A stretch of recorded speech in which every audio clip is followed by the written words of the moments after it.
Welcome to the Cherry Picker, the horror movie podcast where we like to kill people, but not really. I'm your host, Zack Cherry, and with me for the last time is Blanche!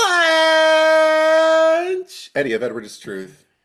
and today we're talking about whatever happened to Baby Jane. Yeah. As And per my request, I guess. The well, people as your answered my prayer. as per your request, this is the Patreon's choice episode, and I Yeah. believe that there were two nominations Ooh. for this.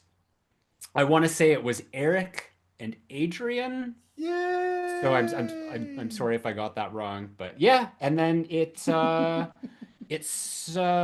chosen in the poll, and here we are. We're talking about it. So this being your last episode co-hosting Yeah. the Cherry Picker Yeah. ever, because you're Yeah. not welcome back after this. That door only closes one way. Yeah. Um, but yeah, I mean, like it's been 4 years, actually longer, really, because we did the other shit before that. Back in But 2020, we did Fright Club. We did a lot for y'all yeah, these past few years. Yeah. I'm yeah, exhausted. yeah. You tired?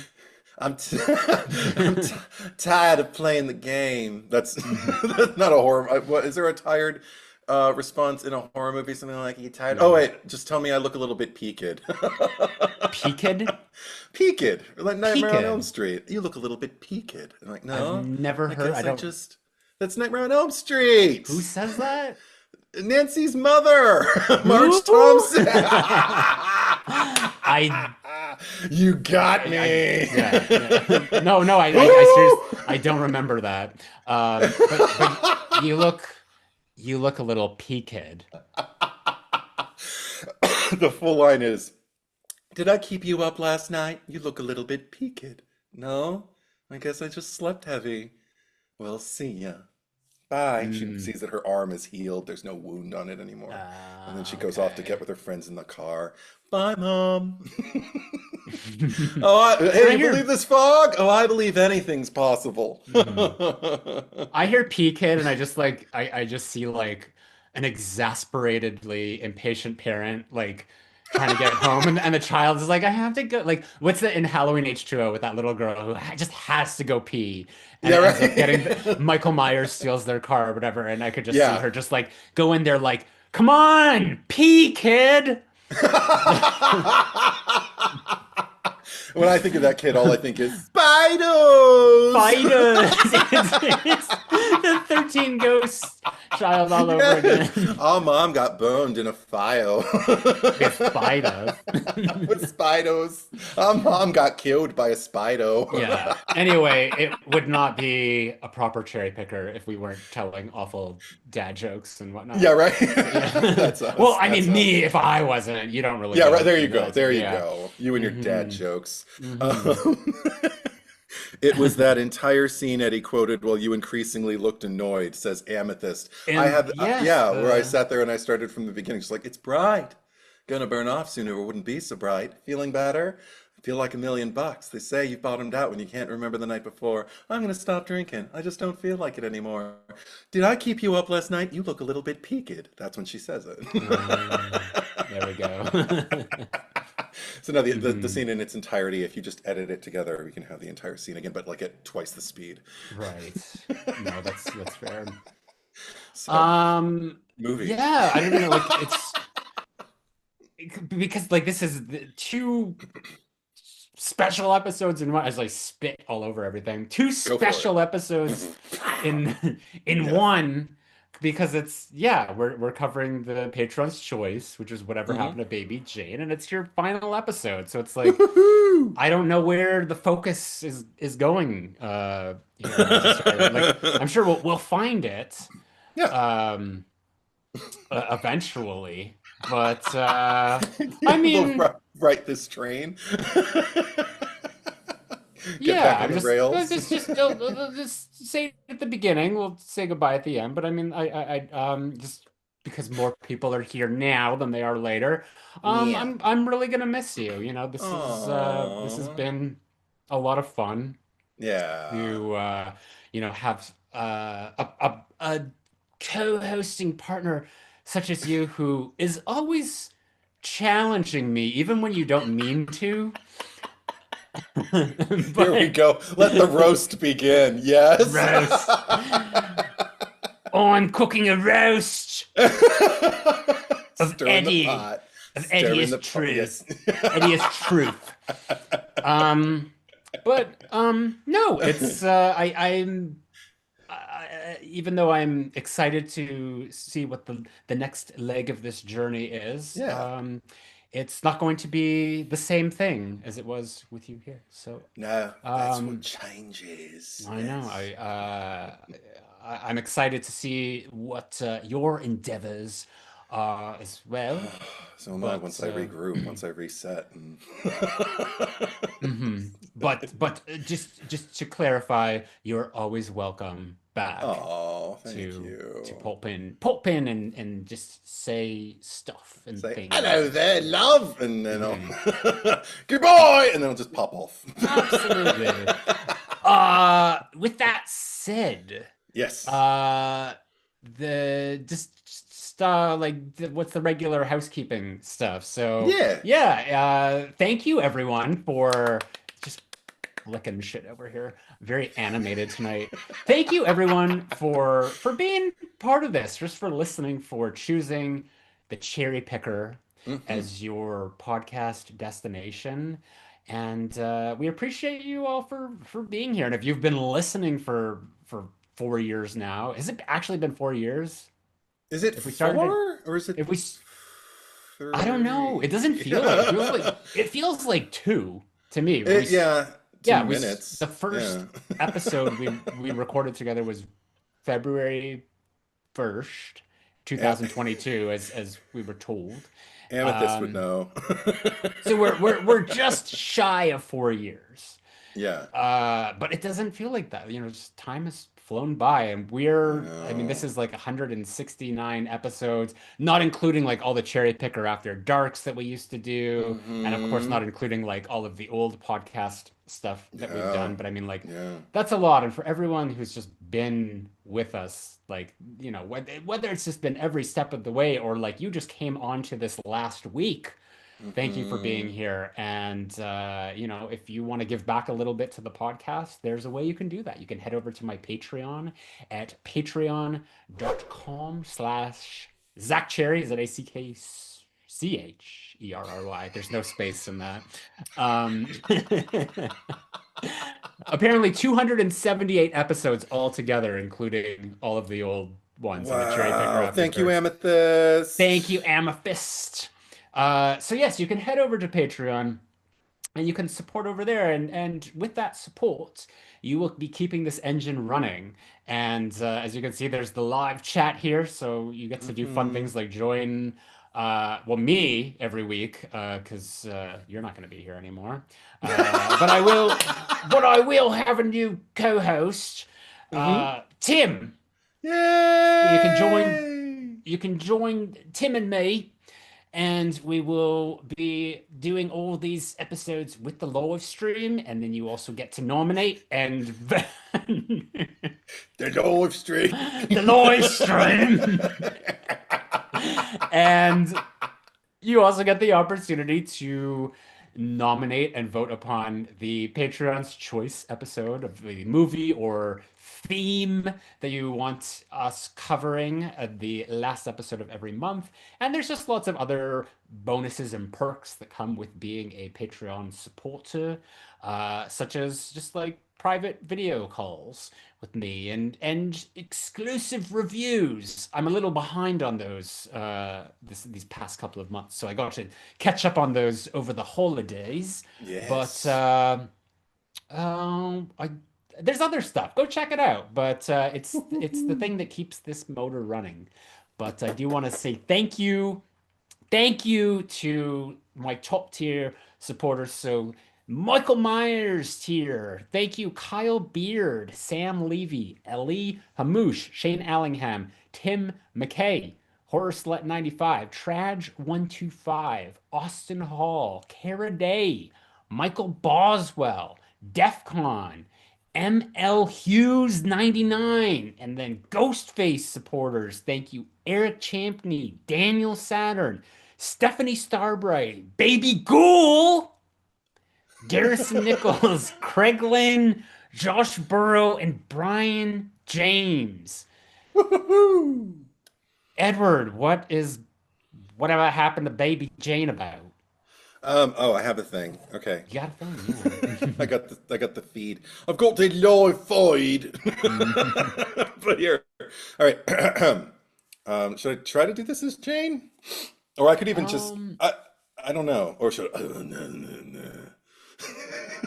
for one last yeah, time. just Who should I yeah. be? Um Um, just whatever. Pick your heart and your conscience, um as you say. what? Yeah, I'll do Betty T. What? Yes. When an aging paraplegic former movie star named Blanche gets tormented by her baby sister Jane, whose child stardom predates Blanche's by years. It is any man's guess whether anyone will ever come to Blanche's aid in their dilapidated Hollywood mansion. Oh, truly, truly uncover whatever happened to baby Jane. This I like to scream. There you what go. a dump. Fasten your seatbelt. It's going to be a bumpy night, and it really is. I It am will so be. sweaty. My neck is Uh, sweaty. Anyway, go on. Please. just sweaty everywhere. Just Oh, if you want to see it, swass and yeah, right. yeah. If you want to see it, excuse me. Currently streaming free with ads on Tubi as of the time of this recording. But buy it. It's not on 4K yet, unfortunately, at least not like in my thing, but we've got Blu-rays. We've Oh, got mine's better. Mine's Blu-rays. cool. Mine's got it's like the digibook or You've got the whatever they. book. You've got the Yeah. didgeridoo. The And I've didgeridoo. got mine is actually English. It's English because you can tell from English. the little numbers in the corner. But Oh. because it was what I could find when I was looking, and it's region free. So anyway, but yeah, get it. Okay. Oh, but own it. Own it. It's worth it. It's Very worth it. interesting. Own it. Yes. Yeah. Live it. Love it. Own it. Own it.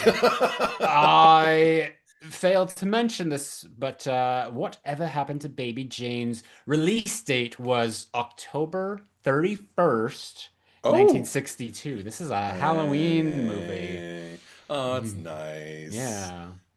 Oh my gosh. It's so though, what it must have been like to see this for the first time on Halloween night in Mm. 1962.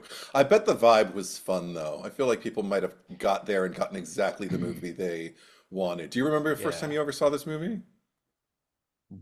Probably No? like somewhere in like the 2000s. Yeah. Do you think that like Okay. anyone like ever saw this movie and was like, that's a scary picture? I mean, at the time, I think people were kind of talking about.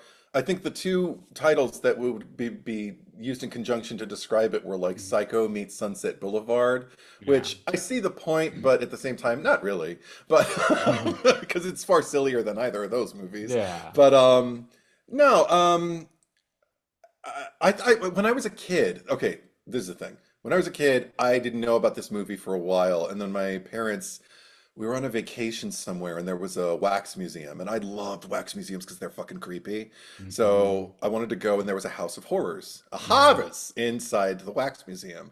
So my sister didn't want to go, so my dad just kind of went off with her to go look at something frou-frou and family friendly. My mom went with me into the Chamber of Horrors, and I just Mm. remember seeing, like the Wolfman, and they even had a Freddy Krueger at the time. I was in grade school. I don't remember how old, and I remember everything was cool. Like I wasn't scared of anything until I came upon this like 5 foot, maybe even shorter, little model of an old woman in a blonde with blonde hair and like a pink dress with a blue ribbon, and she was just kind of and it was faded. She was just kind of holding it at the edges like she was curtsying, and she was just standing there. And I was like, "What's that?" And my mom said, "Oh, that's Baby Jane." And I was like, "What? What is that?" And she's like, "Well, she's an old woman with the mind of a child." And my mom loved creeping me out. So so I heard that, and something about my child brain, like hearing about like an old woman with the mind of a child was so terrifying to me. I just kind of walked past her and I couldn't take my eyes off of the Betty Davis, little statue. Yeah. And then at some point I remember seeing it was always on in the 80s, like on the weekends, like on a Saturday or a Sunday afternoon on regular network television with commercials and everything. So I think it ran about 3 hours. And it was a way it was something you could do. So anytime it was on, it was like Mommy Dearest in that way. Every time it was on, I'd watch it Yeah. and didn't understand exactly why I was glomming onto it, but I was.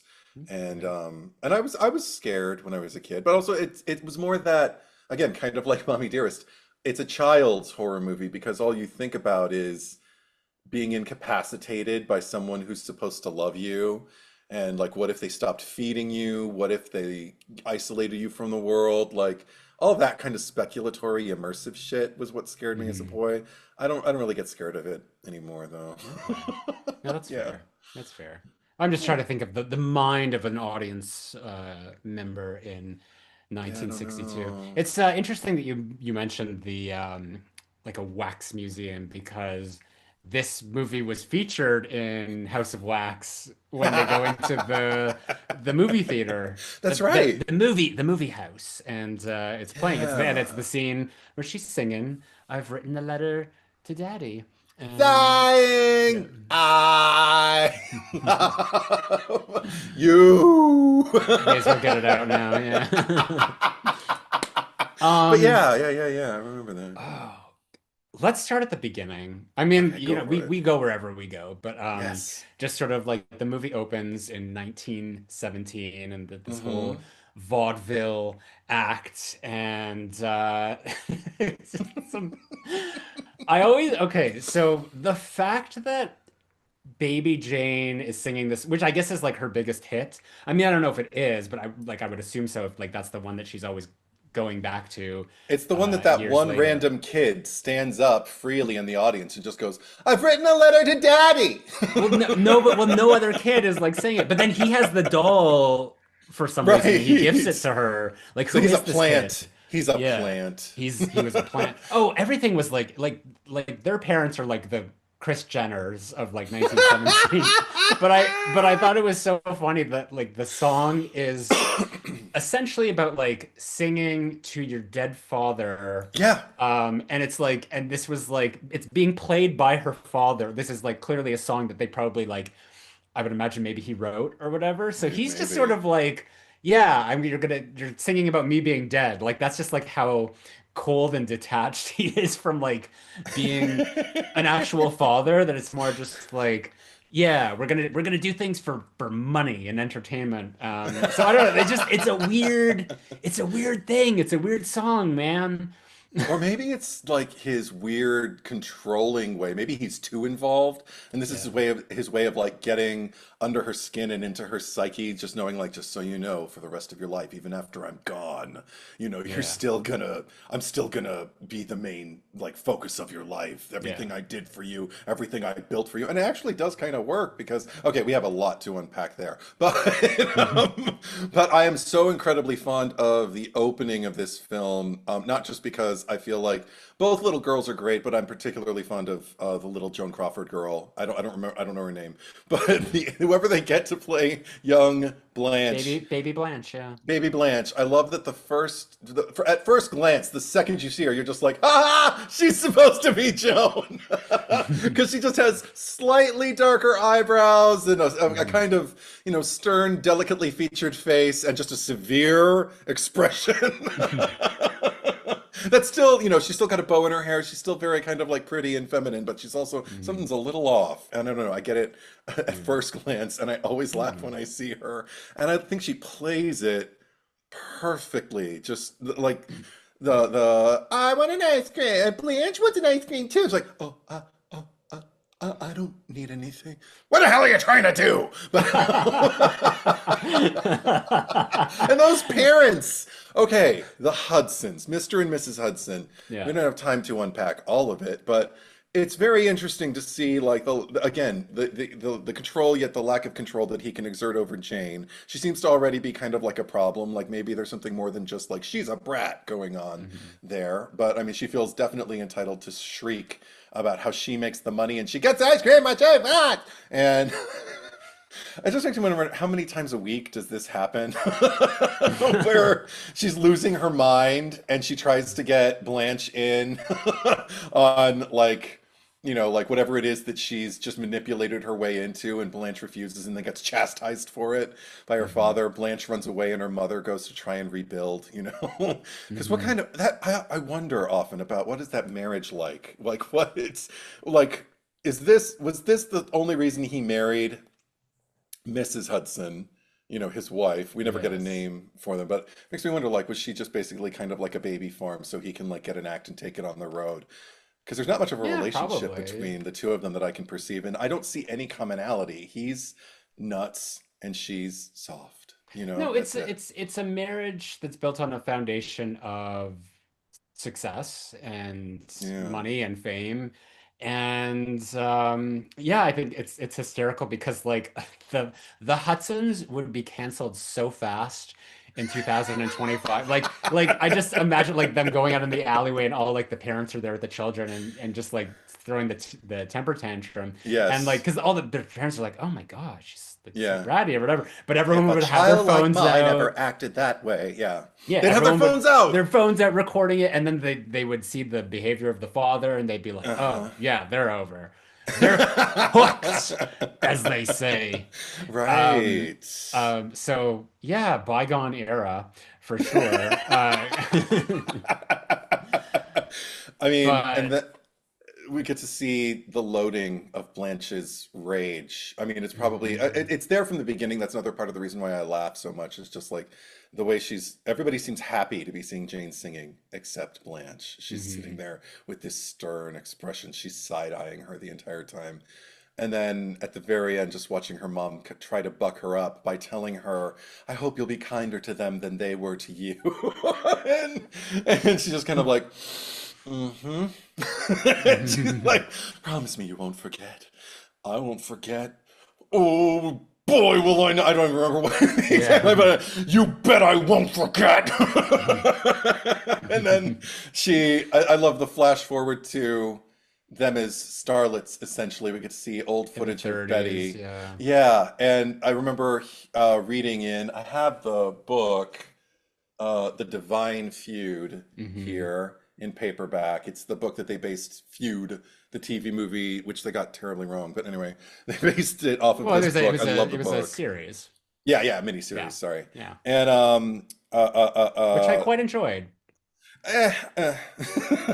But I mean, it has its place. I think it's as rooted in reality as Mommy Dearest is, so I Yeah. can watch it like that. I saved a bunch of clips from it actually in a playlist of mine on YouTube and just called it Mommy Dearest 2 because that's basically what it is. Um, But mhm. but I remember reading in the book that it was either Robert Aldrich or just some people in the creative team. They needed to ask Betty about like, some footage that they were going to try to find of her where she was acting badly because someone needs to react to go, oh boy, boy, boy, boy, boy, boy, boy, boy. Well, he's watching clips of her. They were so Hmm. nervous about it because they didn't want to offend her. You know, they've got this big star. She has this, you know, a Hmm. reputation certainly for being, shall we say, bombastic. And Yeah. they didn't want, you know, Yeah. her to turn her rays in their direction. Hmm. So, but they gingerly one day just said like, so we need some old footage of you for the early. She's like, oh, and Jane can't act.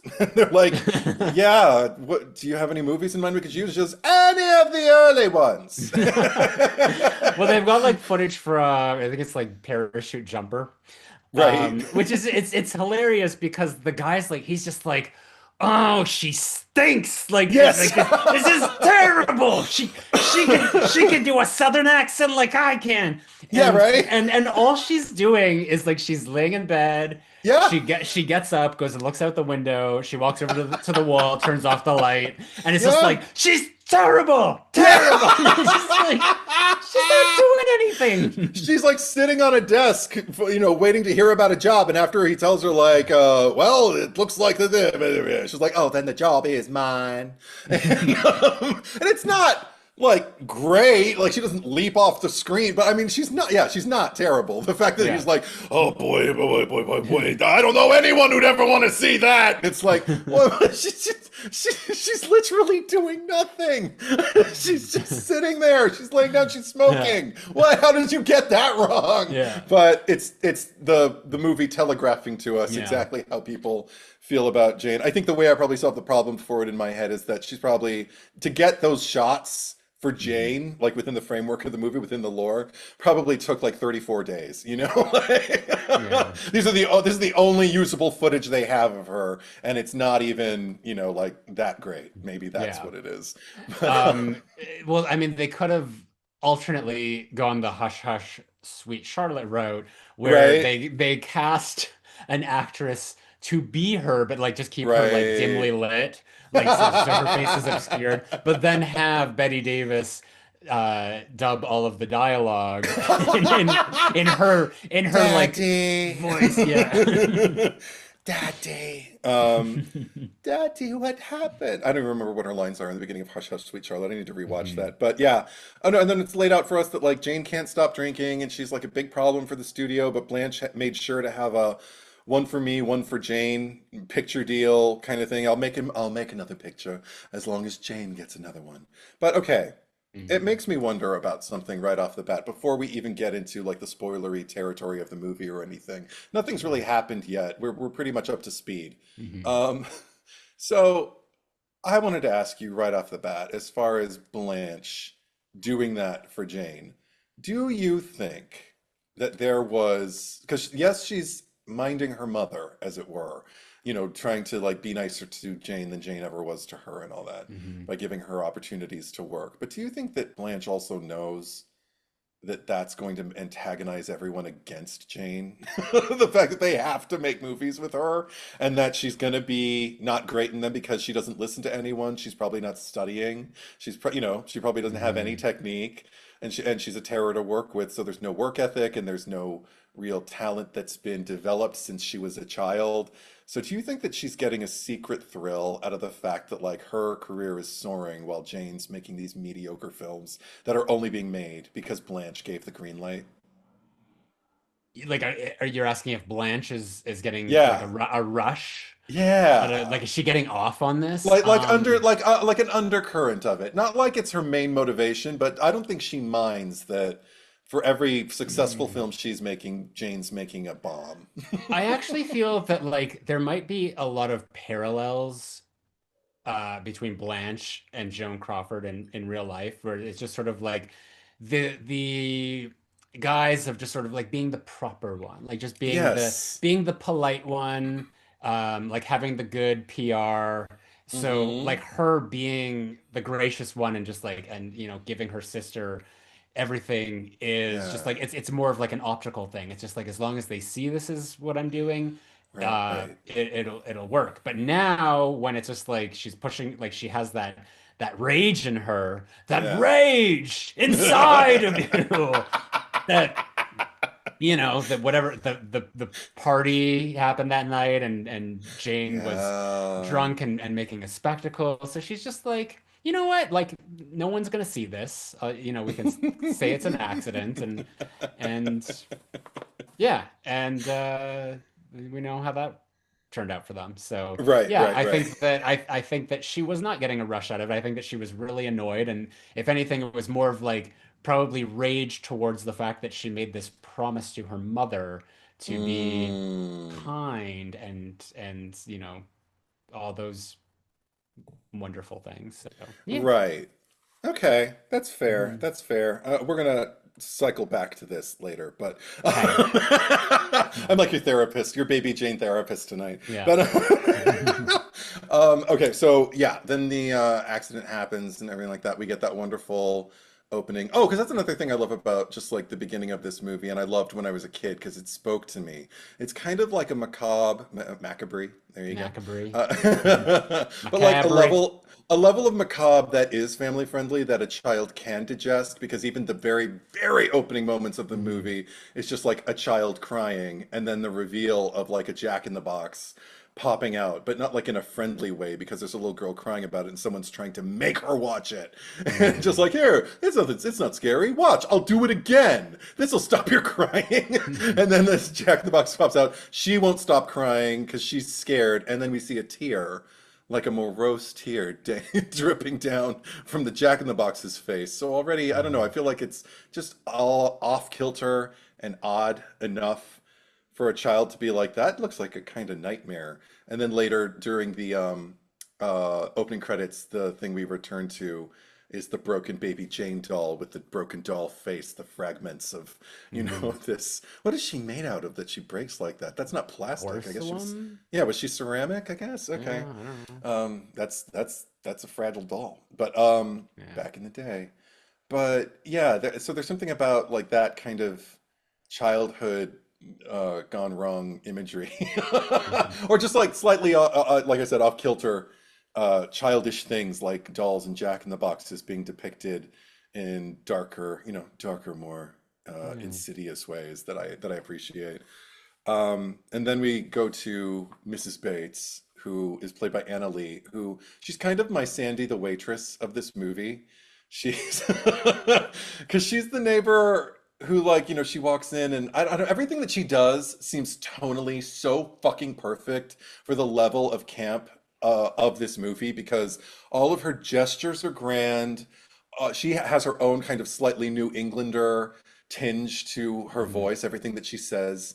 Well, they just moved And there, so yeah. yeah, but even just like the way she walks into her home bearing groceries, and she's got the lovely flowers in the foreground, and she just kind of moves in, closes the door, and leans into it when she sees the television is on, and she exhales as though she's seeing, oh, how one, like I see that, and it's like that's the way you watch a movie. You just kind of go, as as the action is playing out before you. That is you in like 20 years when you walk home and someone is watching Freddy versus Jason. Yeah, right. And they come over and they just like, hi, Eddie. And I'm just kind of like, oh, hello, dear. Quiet, dear. We're missing the picture. But no, I absolutely adore. Because also she's present there. She's there with Beatty Hyman playing her daughter, and that's Betty Then Davis's. yeah, then BD Merrill. Yes, BD Yeah. Merrill. Yeah. And because I think she got married kind of right on the heels of this movie, so she was not BD Merrill for much longer. But Yeah. you can, if you look at the face, I think you can see it, and Yeah. the Betty Davis resemblance. But oh my God, can she not act? Well, I think it's She's it's what's funny is that there's this whole um line of dialogue. Like she's monologuing and the uh-huh. camera just stays on the mom, Yes. like listening to this, and it's just like okay, so I'm assuming that she probably fucked up every line. Yes. So they're just like, hey, we're gonna keep the camera on the mom, and then like BD will go in afterwards and just like do everything Someone was ADR. sitting there Yeah. with BD's like Yeah. dailies in the Yeah. theater, just going, "Oh boy, boy, boy, boy, boy, boy, boy, boy." Oh She my God. stinks. She's got a mid-Atlantic accent like I've got a mid-Atlantic accent. Yeah. Excuse me. But yeah, because she's literally like looking at a shopping list, and the work she's doing, Anna Lee, is impeccable. I Yeah. love watching her. But yeah, we don't see more of BD until there's a two-shot of them sitting on the couch, and she's just like, "Well, Julie's folks have lived here a long time. I suppose they ought to know." And then we get to go back and watch like footage of Joan Crawford. We get to see the older footage of her in. Okay, I think it's all supposed to be one movie, and I can't figure out for the life of me what's supposed to be happening because it looks like she's working in a club one moment, in another she's like in some kind of like hospital bed in the snow. And then in another, she's confessing to a very, very large man. When I met you, I was not silly, but I fell in love with another man. Oh, how ridiculous is all that and everything. And I'm just like, okay, so these are obviously multiple films. They have to Mhm. be. But I love that we jump cut from the Bates household to the face of Joan Crawford just looking every time it does exactly what I feel like it needs to do, which is I see her and I just go, because her eyes are sparkling, her brows are darker than ever, Mhm. and she's doing that thing that Faye Dunaway talked about when she was studying photos of Joan Crawford about how we kept doing the makeup for Mommy Dearest and it would never work, Mhm. and then I realized it's the way I'm holding my face. Joan Crawford held her face with the muscles in her face to like almost give herself like an internal facelift, and she's doing that while she's watching herself on the screen, and I fucking love it. Mhm. Because she sparkles. She looks like a star. She found her light, in Yeah. her bedroom while she is a shut-in. Like, so, but then I just love the delivery of like her first lines. She's just like, "Oh, he should have held that shot longer. I told him that when we rehearsed it and when we shot it, but he wouldn't listen, pout." And then she just goes, "Still a pretty good picture." Well, she puts her cigarette into her mouth. And I'm like, oh my God, this is adorable. And while we go from, it's kind of like the quintessential jump between Mhm. these two actresses, because we went from Joan, who is kind of like the epitomal star, being the epitomal star in her opening moments on this film, Mhm. and then we cut to Betty Davis, present day in 1962. And what is she doing? She's drinking, she's yawning, she's she's not finding her light, and she Mhm. knows exactly where it is because she's a workhorse. She's, Mhm. an emblem of the old studio system. She knows exactly what she's doing, and she's like, "Nah, I just want to, I want to be circling the ad, in the newspaper, and I want to." Like check things off and slough my feet and go up the stairs and just be, it's a Saturday afternoon. What am I going to do? I mean, she's Mhm. just so everything is just about her energy is just kind of like lazy and Mhm. lagging and sloughing around. And again, couldn't, it's the actress, Yeah. it's just like, well, this is who I am. I'm not going to be, what camera? The You actress and know? the star upstairs. Yes. Also, uh, just so we don't forget to mention of the clown mentioned yesterday, which is how actually this leg of the timeline opens. Oh, So it's yes. almost like it's never we don't know when in time it is. It's just sort of like this happened Mhm. yesterday, which I Yeah. love. Yeah. I mean, especially if you're watching it today, it'd just be like, really? But Yeah, 2024, yeah, it's Yeah. kind of charming. I do Yeah. prefer it when people actually let it be the year that they shot it. But I don't know. Yeah, there's something really kind of Yeah. just like you. It was yesterday. Imagine this happening yesterday. Yeah, it's But I remember it just as though it were yesterday. uh-huh, yeah, it Yeah. plays very much like a but, Yeah. one thing that I adore about this film is that like once it gets going, it kind of stops. It's not like things stop happening, but it stops having a plot and it becomes much more kind of like you'd imagine every time Betty is going to make an entrance into that room, you hear like a ding, ding, ding, and it's going to be the Mhm. next round of fights, in this boxing Yeah. match between these two titans, Hmm. between Betty the Kid and, what do they call it? Joan the Killer. Oh no, Yeah. because yeah, killer and champion. Those were the terms they used to use for boxers. Betty versus Joan. Betty versus Place your Joan. bets. Or what was the one for Alien versus Predator? So like, Betty versus Joan. No matter who wins, we die.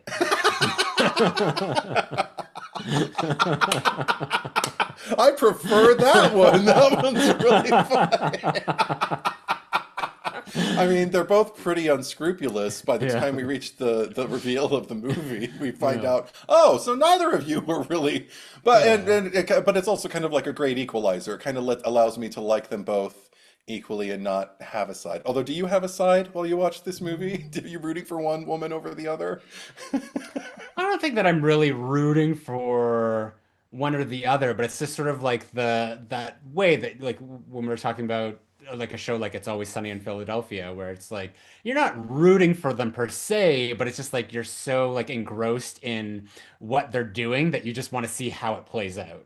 Mm-hmm. It's And true. you talk about like the movie just like not really having a plot really of just sort of like the structure of like this happens so then this happens like there's not this Right. like flow of causation. It's more of just sort of like vibes, like it's just like it may as well be like the White Lotus or whatever. Like Right. that's if White Lotus was based in the 60s, or if Betty and Joan were still alive today, they'd be on like the new season of the White Lotus. It's like feuding Oh, sisters that go to the yes. resort.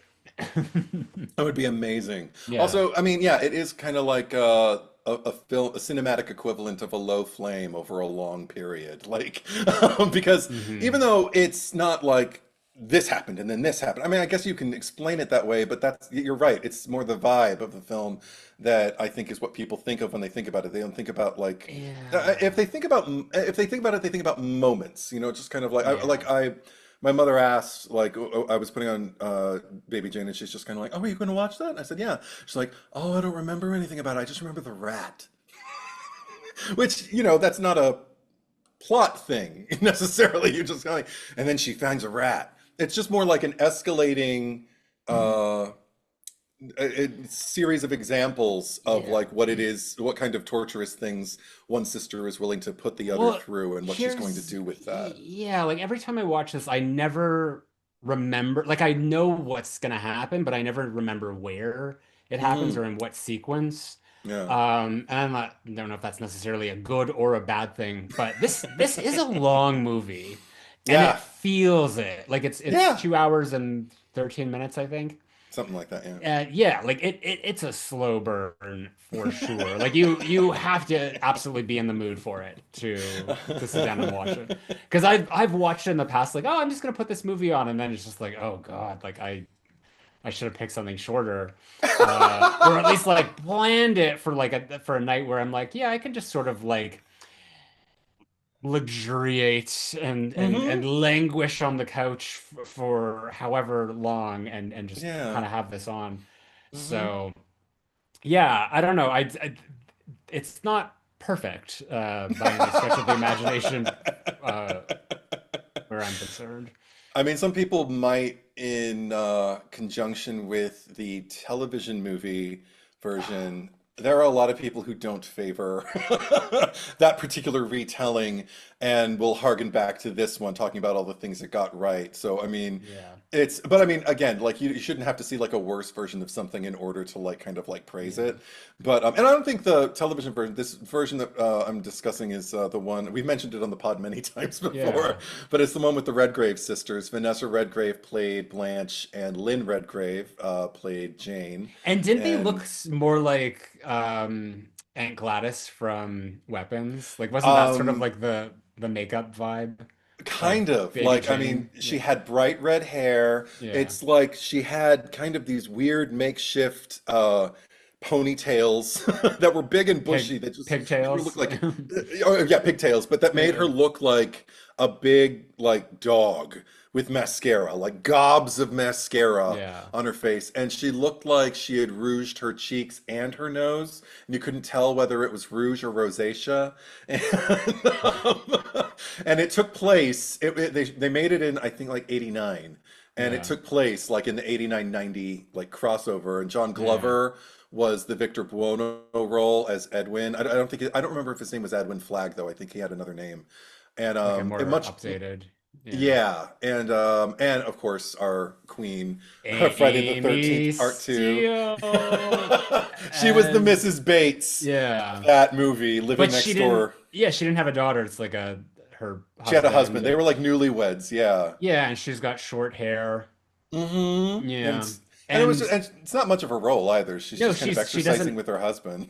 she's just as far as like you've told me or anyone's told me, she's just at the beginning of the movie. She just sort of like disappears Yeah, they kind of after a forget while. about Yeah. her. I mean, like Yeah. this Mrs. Bates. I mean, she's not even Mrs. Bates. I forget what her name is in the movie, but the Mrs. Bates of this film at Yeah. least gets a number of interactions with Jane, and where, like with the Blanche with the paper and everything like that. A lot of missed opportunities where she could have helped if she had only but known, but of course she didn't. But I mean, Well, yeah, yeah, yeah, well, no, it's just since we're talking about this TV movie remake, yeah. if they were to remake this, and we were talking about this before, Mm. you knew it was coming. So who would you cast? Who would be the new version of whether it's like a feuding celebrities or you had a different route that you wanted to go with it? I mean, my mind immediately went to like a Goldie Hawn, Meryl Streep reunion from Death Becomes Her. Yeah. But you know who I'd actually rather see than that? Because Goldie Hawn's great, but I think I'd rather see maybe like Glenn Close and Meryl Streep go toe to toe in a version of this, because I feel like they could strike a really great note with each other, like going for all the drama, having it come from somewhere, but also like having fun with it. And I don't know who I would play who. I mean, I guess I, I mean, if you want to lock and load the audience, I think you'd have to make Meryl Blanche and make Glenn Jane, That makes more just sense, yeah. just because of the Oscar envy that I think people would perceive this. Because I don't, I honestly don't think Glenn even gives a shit whether she has an Oscar or not. Like, it would have been nice if they would have given it to me for The Wife or any of my other nominations, but they didn't. But I Mhm. think that's the kind of thing that an audience might get off on themselves, just sitting there going like, "Yeah, get that Oscar winner," you know, Mhm. show her what acting is. But Mhm. I don't know. That's who comes to mind for me. How about you? You have any ideas? Yeah, the Tilly sisters. Ah! And yeah, Meg would be Blanche and Jennifer would be Baby Jane. Jane. And actually I tweeted this a while ago and like tagged them and Jennifer Tilly liked it. Oh my Yeah. God. Yeah, I would love It's that the it's too. the it's the it's the it's the closest brush I've ever had with our Miss Tilly. What about one of the other Jennifers? What about Jennifer Coolidge, and who would she be and Uh who would be with her? I mean, I feel like the obvious choice would be to make Jennifer Coolidge Baby Jane, but at the Uh-huh. same time, I feel like it might be funnier to see her as Blanche. Well, they said that I was brilliant. You know? Jane, I'm just trying to tell you how things are. Yeah, I would love to see her. Yeah. I know, but especially the grandiosity, like of the bygone, like movie star and everything like that. Like that, she would every bit eat up like Hmm. that movie star thing. Yeah. But I don't know who would be her Jane. I I don't don't know. know. I'm trying to think. Yeah, I Let's don't know. Parker someone let us Posey. know. Someone let us Parker know in the Posey. chat. I feel like Parker Posey is just like a little bit younger though, like than She could play older though. You cake on enough uh, makeup and make every wrinkle look like a ravine. Parker. I mean, like Parker Posey as Baby Jane would be amazing. Blanche, But no, no, Bootism. But I've written a letter to Daddy. No. That'd be fun. Or we could go like the horror route and get like a reunion with Amanda Wyss and Heather Langenkamp, maybe. Amethyst just said Jamie Lee Curtis and Heather Langenkamp. Oh, see, that'd be fun. Or Courtney Jamie Lee. Cox, Nev Campbell. I don't know if Nev is right. I don't know. I'd love to see her try, but I don't know if Nev is Well, right for like this. Nev as Blanche, and I think Courtney would be. Courtney would be Jane. Oh my God. You know what? Courtney I can't Cox as see it Jane would though. be something. Yeah, Yeah, I don't know if Nev is the correct casting. yeah. I don't think either of them are. Yeah, that's true. That's true. Um, It's fun though. but It's fun. Jamie Lee Curtis. And Lindsay Lohan? No. We already did that. We No, already did who's that. someone that like Jamie Lee Curtis has collaborated with, like in the past? Oh, geez. Like it was so rare and at the time of her career for like women to share the bill. Yeah, So she was like, yeah. part of the boys club. Yeah, 100%. In Um, every movie that she was like the girl. yeah. Trading Places, Fish Called Wanda. But Well, even in like The Fog, she never had any screen time with Adrienne Barbeau. no. Yeah. Yeah. And Mhm. ooh, Adrienne Barbeau would be fun, but Yeah. yeah, I mean, I I think mean, the if key is to find two people who are an yeah, excellent, like, because that's the thing, that's the whole thing is like you want to see two people if go at each PJ other. Souls like had a bigger career, then like I would say those two, or even like Yeah. maybe just like let's scale it back a bit, like PJ Souls and Nancy Kai's slash Loomis. Ooh, that would be fun. Oh my Yeah. God, I would totally. That's more of a niche Totally, market, but I would totally. totally see I that. didn't even realize I was doing Yeah. Yeah. that. But it's funny though because like here, like we mentioned feud and everything like that, and I'm not the biggest fan of that retelling, but I do have to say like there were vibes. We're talking about vibes. Mhm. With the ding ding ding of it all at the top of every movie. It started for me with if we're talking Ryan Murphy projects, American Horror Story season one. I was just thinking about this while I was watching it today, and I was Yeah. like, oh, I did feel that in a Ryan Murphy project once. It was season one of American Horror Story. Every scene that Jessica Lange and Francis Conroy had, because they were always at each other. They were obviously characters with a history, and they knew the things to say to get to each other, but it was always a battle of words. It never came to like physical violence, so it was even Yeah. more captivating. And every time the two of them were on screen and alone in a room, you could always kind of go, "Oh, what's going to happen right now?" And now it feels like that's all that happens on Ryan Murphy Yeah. projects. Yeah, that's the thing. You need two women people are going to get excited about seeing go toe to toe, and even if there isn't, Amethyst yeah. is saying Danielle Harris and Scout Taylor Compton. Oh boy. Scout can be Jane and Yale meeting her prescription. Craig is saying Sarah Michelle Gellar and Jennifer Love Hewitt. I don't know. Um, I don't know. I think this is a made up feud. Yeah. It doesn't exist. It doesn't exist. You said ding ding ding, and my mind immediately went to Rebecca Gayheart saying ding ding ding. So I'm thinking Rebecca Gayheart as Baby Jane and Alicia Ooh. Witt as Blanche. Oh my God. You know what? I would, yes, that's perfect. Just to Yeah. see Alicia Witt sit there and just go like, the critics said I was brilliant. That was the last movie I made before Moonglow, but just a full open throat at every opportunity. But no, but you know what? That because Rebecca Gayheart with her little craziness that she Yeah. tapped into in Urban Legend and everything like that, I'm sure she could tap in even more. Now, oh my God, I'd see that. You know what? That needs to happen. We need to have it running like live and just cycle actresses through and give us like dream pairings every 6 weeks or something like that. Yeah. And everyone that we've mentioned should go in Yeah. and Kim do it. Cattrall and Sarah Jessica Parker. Oh shit, that would not happen. That there is no way. No. Also, I don't know if Sarah Jessica Parker could play either of those roles. I love her, but I don't think Kim Cattrall can do anything. Let her play both. Let Yeah. her make her own movie where she plays both. Or she can do a requel to Mannequin. Yeah, there you go. Yeah. I'd love that. Oh, Emmy, Emma Hezare. But see, we're just bringing up people who we know have beef with each other. Yeah. Like, I think it's better if it's perceived beef rather than like beef. Yeah. Well, I mean, Because Joan always said it's just like, well, it's not a feud if it's one-sided, like just, right. proclaiming that like she never had any issue. It Well, was because it was also all Betty. that's the thing that bothers me about Feud also is that like it introduces all of these kind of falsities that they were always up for the same role and they weren't. They were in every stage of their career, any given year, they were always at very different places.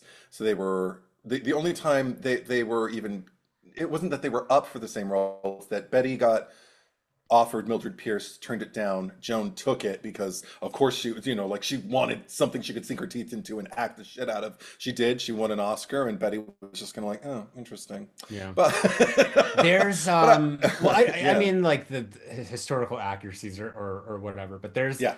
a interview, or actually I think it's like it was a podcast. I think it was like Gilbert Gottfried's Mm. podcast, like from years Huh. ago, because I think he passed away recently, Oh, didn't he? I don't Uh, even I don't, remember. maybe I'm just making stuff up, but Look at Bruce you killing people. Dern, yeah, Yes. I Oh, know, yes, right? yes. Was on it and talking about the filming of Hush Hush Sweet Charlotte, which was like a initial, like not a sequel to Baby Jane, but I guess a spiritual sequel of sorts, Yes. where they were like bringing them back to like just sort of like recreate the success of whatever happened to Baby Jane. And Joan Crawford was, difficult or whatever. Like she walked off set, like had Yeah. a spat or whatever. And then she came back like the next day and she's like, "Oh, I'm so sorry, but I'm ready to do my lines and yada yada, yada." Yeah. So Bruce is like relaying this story and Joan comes back the next day and she's saying all this and she's ready to be professional and whatnot. And in the interim, they have replaced Joan with Olivia de Havilland, Yes. and Olivia's there in her chair or whatever, and Joan is all like, "Livy, darling, like, what are Yes. you doing here?" And Betty Hmm. turns around and says, "She's playing your part, cunt." Yes.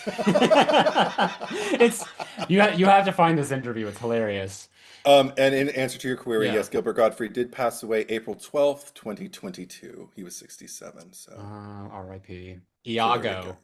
Yeah. Yes, among other things, like, oh God, he did a roast of Roseanne on Comedy Central where he just called her Rosilla and just kept screaming, Rosilla! And everybody was losing their shit. And, and like at one point, I think Roseanne herself actually went, woo! Like she was on a roller coaster. He's so Yeah. fucking funny. But anyway, so yeah, that story, oh, here goes my cat. She's answering my call. Hey, cat. She's my Blanche Hudson. But see, she's doing what Blanche should have done, which is like scream bloody murder from the second floor, Oh just my like. God. Well, okay. Blanche gave up way too soon because Yeah. here's the thing.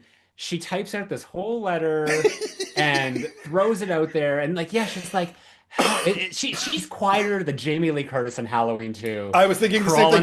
crawling on that Haddonfield asshole. Memorial Yeah. on that pavement, yes. And and by chance uh Jane finds the letter, brings it Yep. inside, and then she's just playing along. She's just sitting there and like, "You're always lying to me," and blah blah blah. And then she Yeah. pulls out the letter and reads it, and then she gives it back to her, and it's just Yeah. like, really? Why would you do that? But like, but like, not only that, but why would Blanche not make another attempt at that point? It's just like, I mean, it wouldn't even. She could write a new one because she didn't take her typewriter away. Well, because this is the thing. There's something to be said. There's a lot to say in response to this, but Please number do. one, number one, I think it's th this movie was sold often as the screen's greatest sadist versus the screen's greatest masochist. Because I remember I saw a movie, I actually reacted to it on my old YouTube channel, Sudden Fear with Joan, and I remember getting strapped in and ready, and then like she finds out her beloved's trying to kill her and everything like that. And I'm like, oh shit, now what's she gonna do? And what does she do? She goes to bed and gets terrorized by nightmares of him attacking her. Oh And no. she's immobilized with fear. And it's called Sudden Fear. I should have seen it coming. But I'm watching the whole movie going, Joan, get out of the bed, bitch! Leave town! and, save yourself. He knows where you live. You're just kind of a sitting duck freaking yourself out all night until the sun comes up. She's been freaking herself out. And I'm just kind of like, I feel like there's something very old school about both Joan Crawford in her screen persona and Blanche Hudson and the way she deals with conflict or doesn't deal with conflict. Because I couldn't help thinking about, and this is a man saying it, but I kept postulating, wondering like, how much does femininity play into this? Like a perceived femininity that women are expected to live up to, and that Blanche and thusly probably even Joan have kind of like what's the word I'm looking for? Just kind of like almost like in reverence of like, yes, I understand. I must always appear like you were saying earlier about her always appearing kind and the benevolent spirit and Mhm. everything like that. I wonder if there's something even more in terms of just the filmmaking of it all that kind of like wants an audience to feel sympathy for her. So in order to feel sympathy, she must always remain soft and feminine, because if she's too cunning, if she's too, Mhm. too proactive, even in the name of her own survival, the audience might not be on her side because that's Yeah. not a more overtly feminine trait. You know Well, what I mean? to that point, Yeah, we do see later in the movie when she does get the opportunity to kind of like tell people and just be like, this is what's going on. sure. Like the doctor on the phone, like he's not really taking her seriously. He's Oh just sort of God. like, yeah, you seem a little hysterical and like things like he's Hmm. like, "Ah, okay, I'm gonna come over there," but he's like taking his time to do that. So it's Yeah, like every time that there is a thing, it's just sort of like and I could imagine like back in that day it would just be like sort of like, oh, just like women hysteria or something like that that they would right. yeah, assume that that's what it is. But I mean, the Well, thing is with that with Mrs. Bates, it's just like, to get it out to like another woman would have been the way to do it. And obviously, uh, Blanche has Elvira as well, who's yes, kind of like her biggest safety net in yeah, this situation. her So confidant. Yeah, yeah, like it's clearly she does much better to reach out to other women, but that still like doesn't explain why she wouldn't try harder or just I guess maybe like she drained all of her energy by like, climbing up the bars of the window and maybe. yeah. I mean, again, and yeah, maybe it's just again like men making movies about women and the way they deal. Because I mean, we talked about this with Laurie Strode, in Haddonfield Memorial, just going Yeah. help, help. It's like, why wouldn't Help you? And I always thought me. like, why did they do that? And then I heard an interview years later with Jamie Lee Curtis talking about, yeah, why wouldn't I do that if it were me? And I'm like, oh, I thought it was like a period thing, but it's like a period like of cinema thing. Women had the capacity all along to do the thing we're all shouting for them to do, but Mhm. they were being written by men. So there's that too. But also, I think this is okay. This is one thing that isn't so much like a debit or a knock Mhm. against the film and its period that it was, made in, or who made it. It's more, I think, kind of like in keeping with who Blanche is. Because I think I noticed this particular screening more than any time I've ever seen it before, what Blanche's, as a character, what Blanche's Achilles heel is. Yeah. And I feel like it's her inability to face or deal with the truth head on,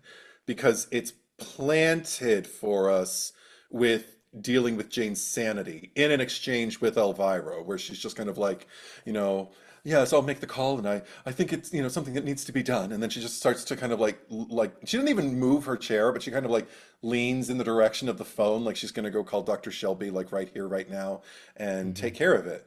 And then she just kind of, it's the end of their exchange. She just kind of leans back in her chair and looks like, but I can't. And Elvira touches her shoulder and says, I know, Miss Blanche. I know. So obviously, like, this is hard for her to deal with. And I think the last line she says is, I just have to be sure I'm doing the right thing for her.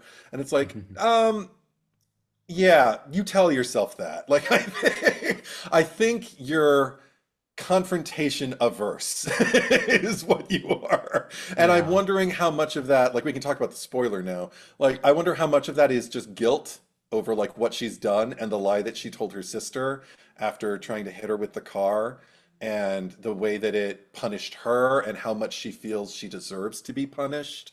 As a result of like the way she's been deceiving her sister all these years, like I feel like Yeah. that's in there. Well, I think that maybe like more so how I read it is that she's still trying to keep up the optics. Like this is a truth that she doesn't want out.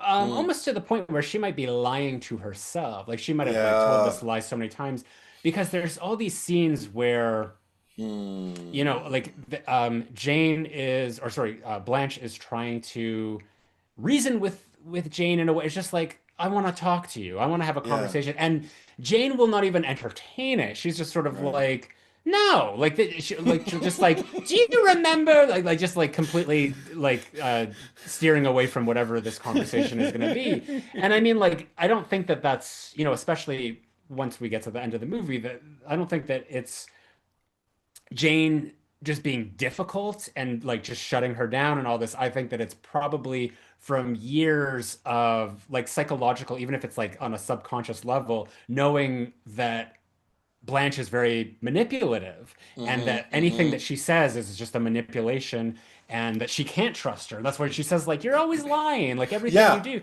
So I think that like that's what, like up until the very end, that is what Blanche is always trying to do, like lay a new lie upon a new lie. Yeah. And like Jane sees it, she's the only one. No one will believe Jane and no one will believe Blanche. So they're both like in this position where they're both seen as the crazy people, Well, unless yeah. there's and except for like Elvira, who's Sure. like Elvira has bought into, she has drank the Blanche Kool-Aid and believes everything that Blanche is saying. So I mean, in a way, I guess like you asked me, am I on anyone's side or not? And I guess maybe I'm on Jane's side because she endured like years of manipulation and gaslighting and Yeah. even though she's at a physical advantage, like that's the Mm-hmm. psychological um, torment of that is like that'll have an effect on you. So like all of the psychological and physical torment that Jane is like doling out on Blanche throughout the movie, which is all we see, Right. is kind of more like payback. And Exactly. yeah, like And that's it makes me wonder how much of it is seen that way by Blanche. I wonder mhm. if what little she'll let herself even entertain the notion, because that's another thing. Denial is a huge thing with her, even with her own hunger. Here I'm talking about her inability to face things. She finds her bird under a dish dome, and it's very traumatic for her. It would be for me Mhm. too if I don't want my pet, cooked Bird up didn't on. deserve that. No. No, Bird didn't deserve that. So, so the next time she's presented with a new dish dome, she's afraid to lift it and everything like that, and she just kind of sits there suffering silently. And I'm just Mhm. like, wow, she can't even deal with like, like I don't like. She was right to be afraid, Mhm. but maybe not at that particular juncture. It's more like she's falling into the game that Jane is playing with her and her willingness to just kind of sit there and go hungry rather than just even kind of try to lift. Like she didn't have to pop it up, but she could have like lifted it up to see like, are there roaches under here? Like, what do you have? Like, what is this? Does it smell like food? Like, use your senses. Be careful with it, like definitely investigate, but there's a way around this that it doesn't involve you starving yourself, but she chose starvation Mhm. over, her own satisfying her own hunger and her own, and basically like, not starving herself. And then later with the call you mentioned with the call with Dr. Shelby, Yeah. she's sitting there talking to him and just going these like, I even remember as a kid saying like, well, don't say it like that to Blanche in my head because I'm like, it sounds like you're lying. Like when he says, well, is she emotionally disturbed? Yes. Yes, she's emotionally disturbed. And it's just like, well, is she physically violent? Yes. Yes, she is. And I'm like, that sounds like you're lying. And she is. She is emotionally disturbed. And but I think like because she's so not used to telling the truth, it's like exploding from her and these little Mhm. bursts of truth are just coming out of her. But this Yeah. is the thing. The moment when the truth absolutely would have set her free, she realizes Jane is standing behind her, and one of the freakiest things, like I love the close up on Jane's face, seeing Betty Davis act with no words, just perceiving it and watching her eyes just kind of bulge with fear, with rage, with like there's so many things going on in Jane in that particular moment because she's terrified, but she's also pissed, but she's also lost. Like, what the fuck am I gonna do? Like Mhm. the mask off moment for Jane Hudson. But the shot that I really, really love is the one that has both of them in it, where Blanche is in the Mhm. foreground on the phone, and Jane is just a presence in the back holding the door. And then she just releases the door, and it makes that creak sound, and that's how Blanche knows that she's not alone. That's Yeah, her horror eyes are movie. doing all that Yeah, yeah, stuff. yeah. Yeah, That's a yeah. horror movie for you. But Yeah. then immediately she crumbles. She has a moment to go like, she's here! She's here! She's gonna beat the shit out of me! Miss Dr. Shelby, please come as soon as you can, please. But instead, she doesn't want to agitate Jane. Mhm. But the thing is, the beating's coming anyway, so just go down swinging. But that's the thing. Blanche is not a Viking. Blanche, I think, is a little glutton for punishment, is a Yeah. little bit like, well, it'll probably be easier to get the shit kicked out of me and keep suffering than to, because if I have to tell the truth about Jane, I might have to tell the truth about Yeah. me and why What I'm the reason she's the way she is, which is a very old school thing to think, but I think it is what she you knew this thinks. question was coming, but what are their zodiac signs? I thought you could ask me what's my ranking. Your ranking of the sisters, yeah. Yeah, right. Well, anyway, they're zodiac signs. I mean, Blanche, I'm thinking Gemini just because of the twinship of her ability to kind of be all things at once. Because Mm, you don't think that her deceptiveness and her, I think that Jane is maybe more of the well, Jane could be a Leo. She could oh, be a she's a Gem. strong force, Yeah, right? she could be a Gemini. Um, but no, you keep going. What do you think? No, but well, because well, then maybe Blanche is the Gemini. I don't know. Because Jane, I don't this is think the thing. Blanche is a Gemini. No, but I think they're both. This is the thing. They're both really, really well. I don't know if they're good, but Yeah. their go-tos, both of them, are deception. Because here we're like, kind of shitting on Blanche, but I will say Hmm. Jane full on does a Blanche impression Hmm. to her face, and then Hmm. does an impression to get more alcohol in the house, to Yeah. get rid of the doctor. So long, doctor. But she, and it's I even love the way she creates these kind of rhetorical questions to make people think, well, that does make sense. Where she's just kind of like, after all, we do pay our bills, don't we? When she wants more Hmm. alcohol in the house, Hmm. or just kind of like, after all, we can't interfere if Blanche wants to see another doctor. Like, Hmm. can we? Hmm.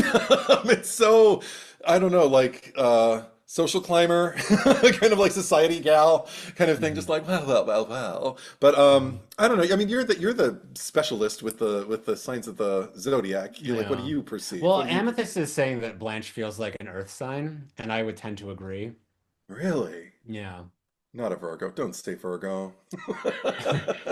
Uh, well, yes, Craig, Google AI would say both are Aries because both Betty and Joan are Aries in real life. Oh, But okay. as for characters, Yeah, they're different. I think that I can see potentially a Blanche could be a Capricorn or a Virgo. Mm. I don't know Let's about make it Capricorn. Taurus. I'm tired of. I don't want Jane to be a Virgo. I asked we talked about this. I asked Darren Stein who wrote and directed Jawbreaker what Yeah, Courtney Shane's zodiac sign and he said Virgo. yeah. So And I was like, all yeah. right, I'll take it. Yeah, that's a good one to own. Um I don't But I know. I'm not mean, my mind's not in it too much. It's hard I to think Jane's too think with these too two. messy to be a Virgo. No, Jane is not a Virgo. No way. No, no. She's oh. Yeah, I'm getting air or fire So energy like, from her. right, Yeah. like a Leo would Leo or make sense Gemini. then. Yeah, yeah. Okay, Yeah. okay, Well, I cool. just think of like her going to I just like imagine every Leo does this. They'll go to the bank and be like, Yeah, baby, like Jane Hudson, you might remember me, baby Jane. And I love how everyone like placates her throughout the movie. They're like, yeah, yeah, sure, of Yeah, course, right. yeah, And wait until she's out of earshot to go, who the hell was yeah, he says was. Who the hell was baby Jane Hudson? Like yeah. obviously she was something. No, she wouldn't have been, posturing like this in here. I don't know why I talk like this. I'm in Los Angeles. But she yeah, because it also happens with she tries to do it with Edwin. Okay, let's talk about her and Edwin for a second. Okay. Mhm. Victor Buono, love, love, love playing Edwin Flagg, Yeah. comes into the movie, and we'll talk about his mother in a minute, but he comes into the movie, into the house, and they meet each other, and the whole time, I've never seen a sustained scene that is so entirely comprised of two people just kind of sizing each other up and not really knowing what to make of one another. And both of them, their default socially is to take the stage, to find their light. And so you've got two stars in a parlor Hmm. with each other, trying to be stars, and they're not willing to be the supporting role for one another. So thoughts start, and then they trail off because they never go anywhere because they're interrupted by a new thought by the other Hmm. person. Like even just like they're trying to impress each other. They're trying with him. It's like trying the long con because okay. I wanted to ask you this because I've never read the book, so I don't know if the character is supposed to be English or if his mother is English even in the book. Hmm. But she's obviously English in the movie, and he only seems to speak English when he's making fun of his mother, when he's just kind of like, well, especially someone with your qualifications. He goes, what qualifications? Like, but the rest of the time, he's just kind of like, so what are we supposed to do for money, huh? Like, he just sounds kind of like an American bum? Hmm. So I want to know, do you think he positions himself as an Englishman when he meets Jane? But he doesn't talk like that the rest of the movie. So do you think he's just putting on airs, trying to seem all highfalutin in English? Yeah, or maybe he just does what we do and we just break into English accents all the time.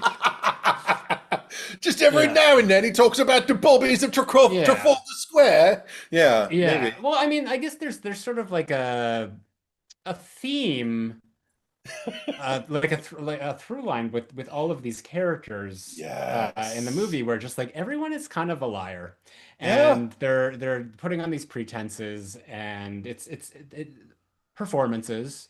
Hmm. Really, I mean, not everyone, like Elvira isn't, and Mrs. No. Bates. I mean, Mrs. Well, Bates in a way is because she's sort of like she's trying to perform and like, she's always trying to impress. ingratiate herself Yeah, to Jane. Yeah, yeah, sure.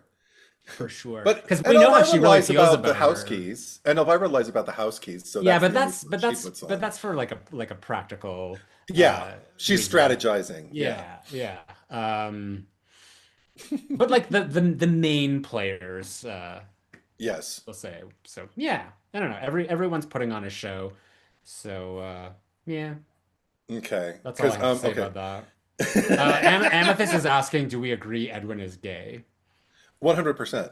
Yeah. I mean, that's the thing. In the TV movie version where John Glover plays him, he's full on a drag performer who's also like taken, it's alluded to that he's taken sexually explicit photos of underage twin fellas who he also represents as their tap dance. Like they're the tap dancers and they have like a little vaudeville routine they do. But he's Okay. crossed a boundary with them and taken explicit photos with them. And then there's this lingering threat that they'll come back and tell someone if he doesn't like come up with the money. So that's what's, chapping his Motivating ass about him. like, I Yeah. just need money. I just need money. But Yeah.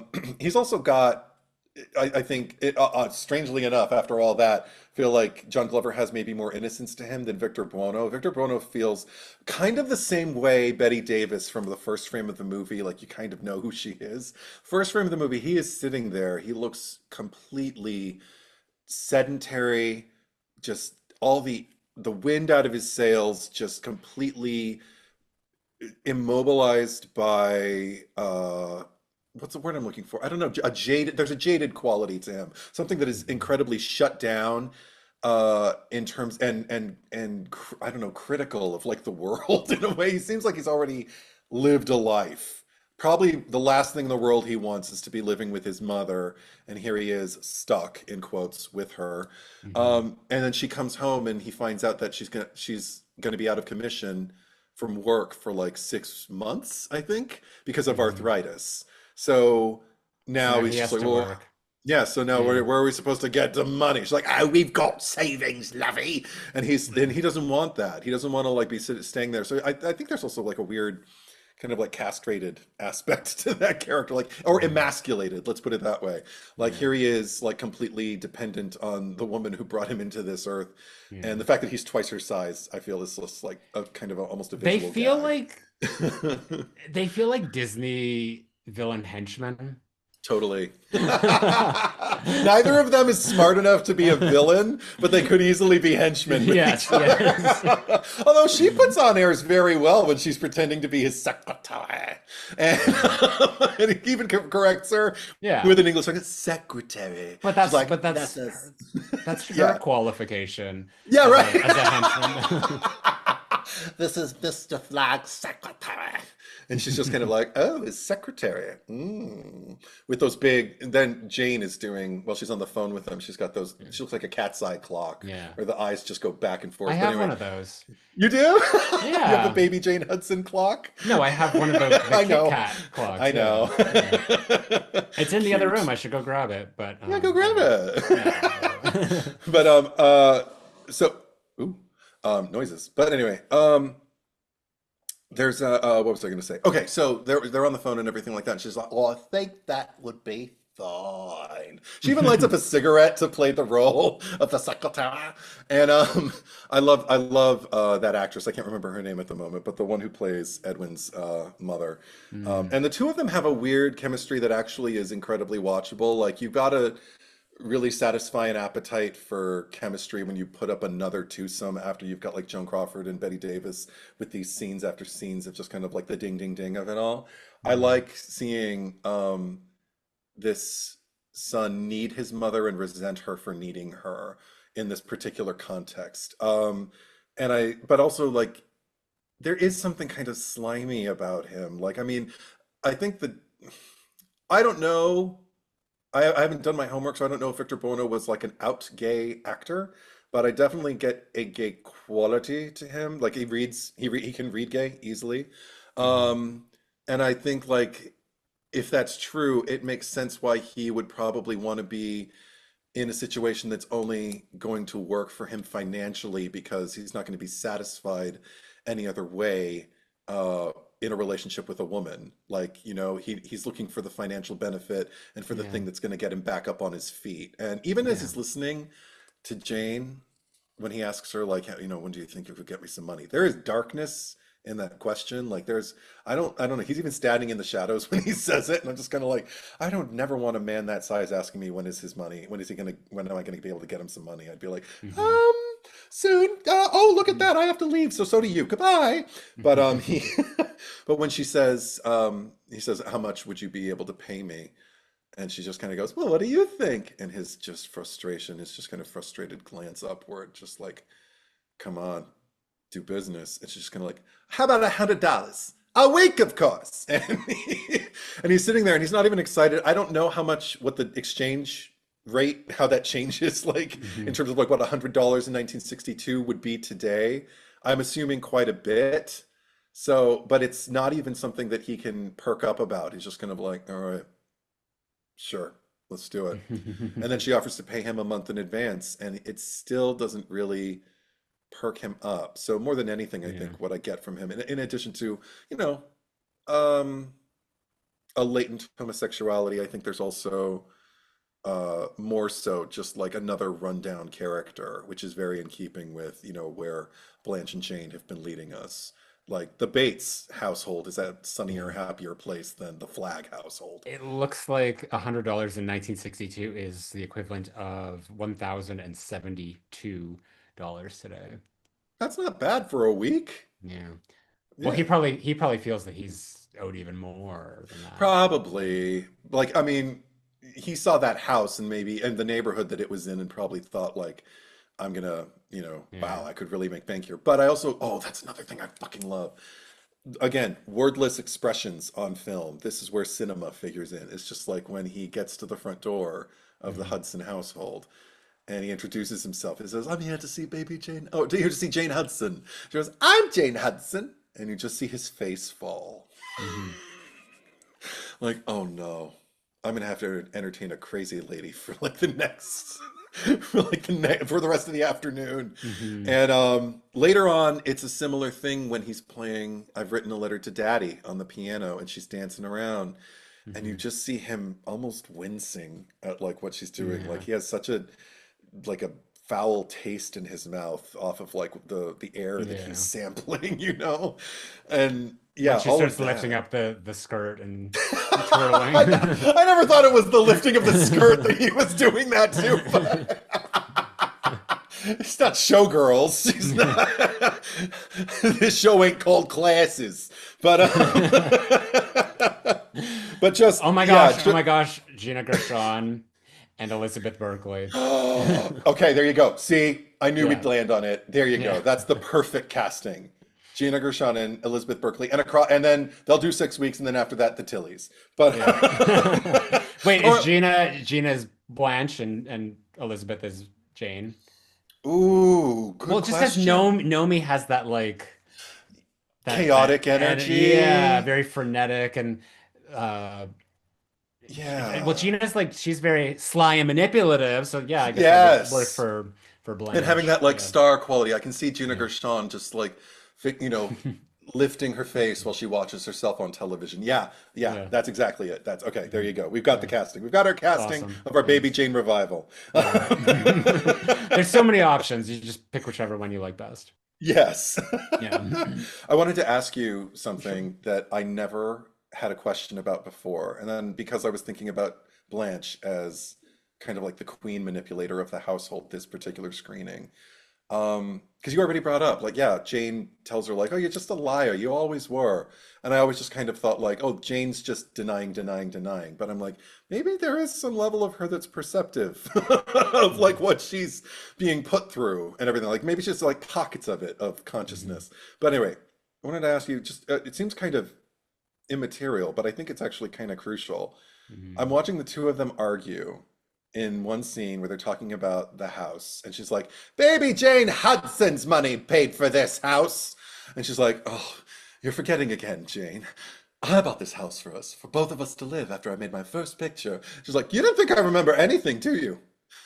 Baby Jane Hudson paid for this, and Daddy got this house for, like whatever. Mhm. And for the first time ever in a screening, I was wondering, who's telling the truth? Who, or even who's right? Because they're both delusional. So I'm just Mhm. wondering, who do you think is wrong? And why? It could be that like neither are, and it's Ooh. just, like Jane might have the knowledge to know that like yeah, like Daddy bought this house with the with the money from the Baby Jane show. Right. And Blanche might see a different way, because like when you're like in a family and like money is passed around and there's certain things that are, promised to one child and the other or something, like there very well could have been a scenario where the father, like let's go back to the father Yeah. because, he clearly was greedy and, Yeah. like he a manipulative person in his own right. So he might have told Blanche a different thing that he told Jane. So Right. for all we know, like it's like they both paid for it. Like it's both like equally theirs, but he's just sort of like pitting them against each other or just telling the one whatever they need to know. Because like here's the thing, once the Baby Jane show dried up and Blanche obviously became successful, I mean, I don't know if we found out about it or whatever, but I could see a We scenario where the don't. dad was like, "Well, I'm your manager now" to Blanche, and like suddenly like Right. he was glomming onto her, and she was the favorite Mm. child.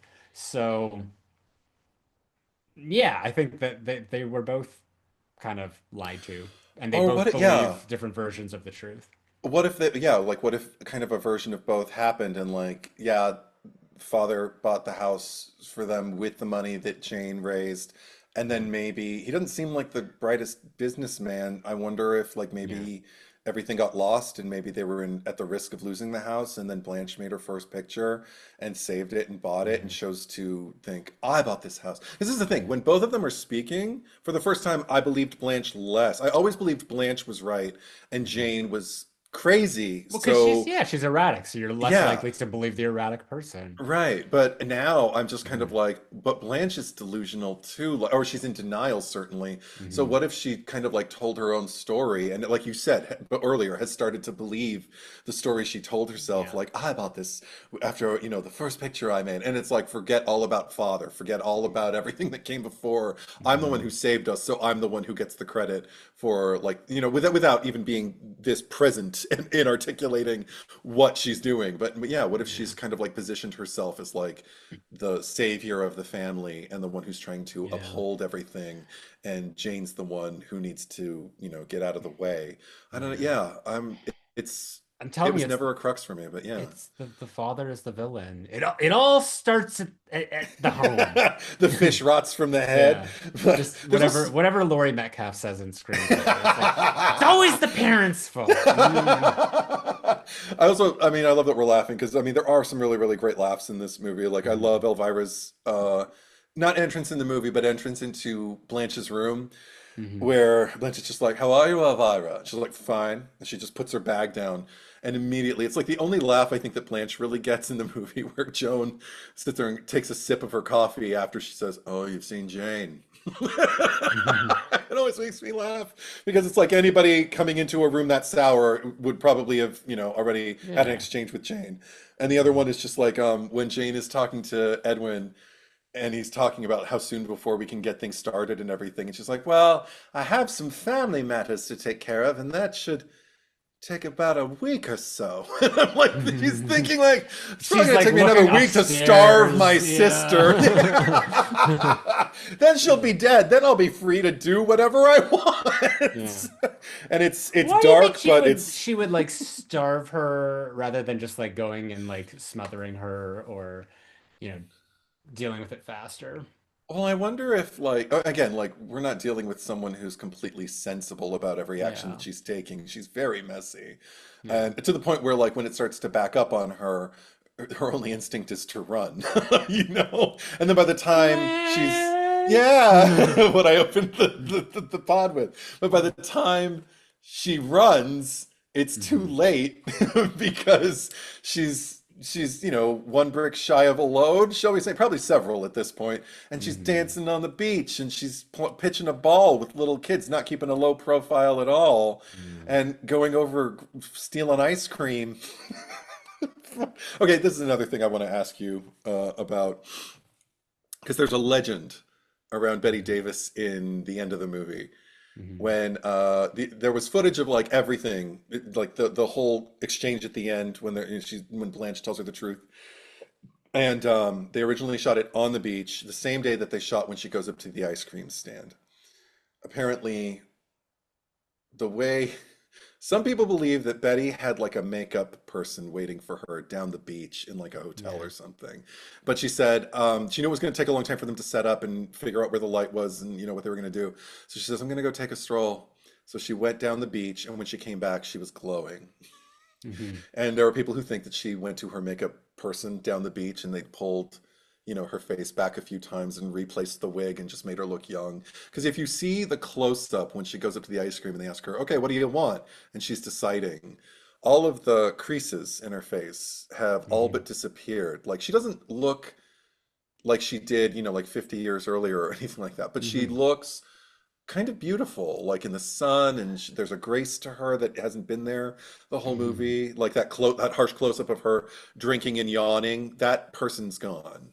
So, but her assistant says no one was waiting for her down at the beach. She's an Mhm. actress. Well, I She mean, took a stroll so and got in touch with her inner child and yeah, glowed from the inside. like Robert Aldrich said that they didn't do anything to alter her look for that Right. particular shot. Okay. I mean it's she's just such a good actress that she could make you believe that she looks different that way. No, no, here's the thing, because like in that moment, like that is right after the like she found out everything, or like Blanche revealed the truth, and it Sure. was almost like, baby Jane, she's like kind of like suffers this arrested development.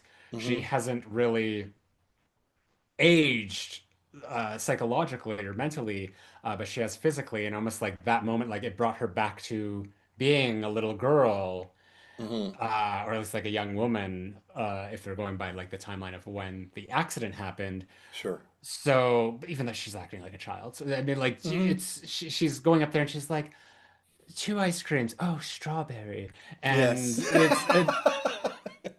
like I just look at that moment, I'm just like, oh no, like she's supposed to look like that. It's just because like her youth just came back. It's like everything, like, all this time we could have been friends, and Yeah. now suddenly it's just like all is restored. Like everything is Hmm. is right in the universe of Jane's mind.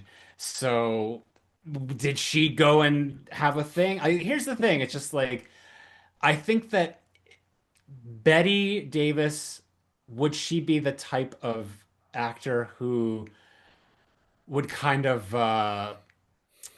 usurp a director's picture and like and make it, yeah, 100%. make a decision for the role and be like, no, I think this is right, so I'm gonna go and like The secretly do whole look this. of the character was Betty Davis's choice, Yeah, yeah. absolutely. So I mean, like, yeah, there might have been a thing, but like we also know that like the setups were taking so long, like especially on the beach, because Joan had to like go and get like touched up every 5 minutes, and she was Hmm. wearing like the falsies, so her Yes.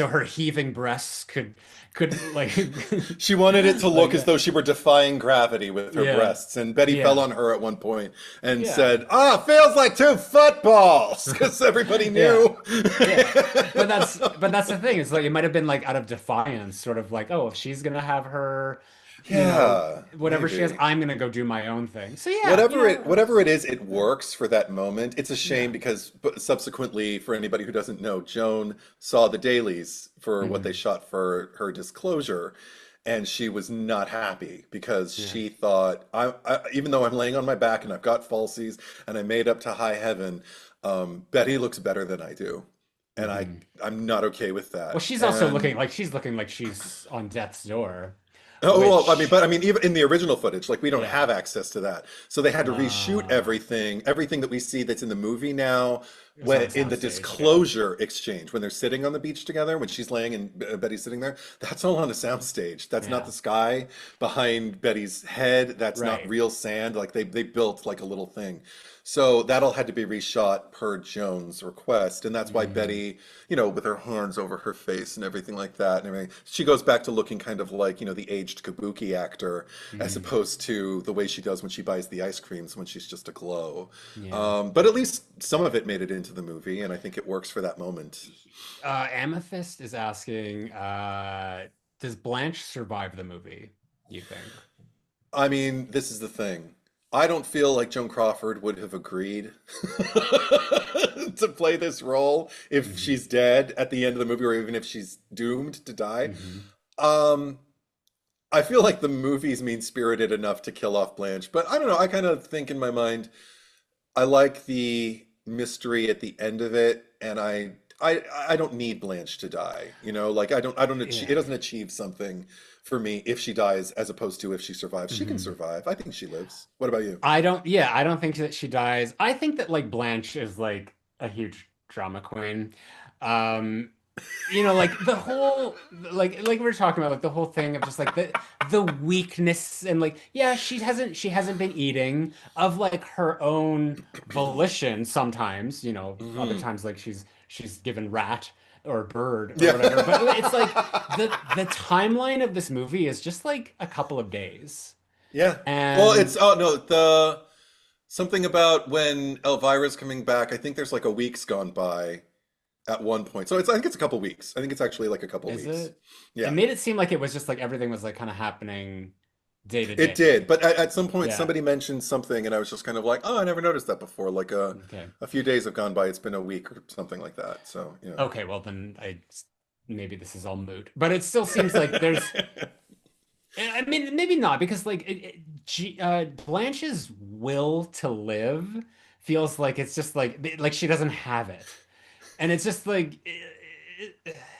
as like weak as she is, or just like in whatever like physical state or lack thereof that she's in, she's not trying as hard as she can, which we've already discussed.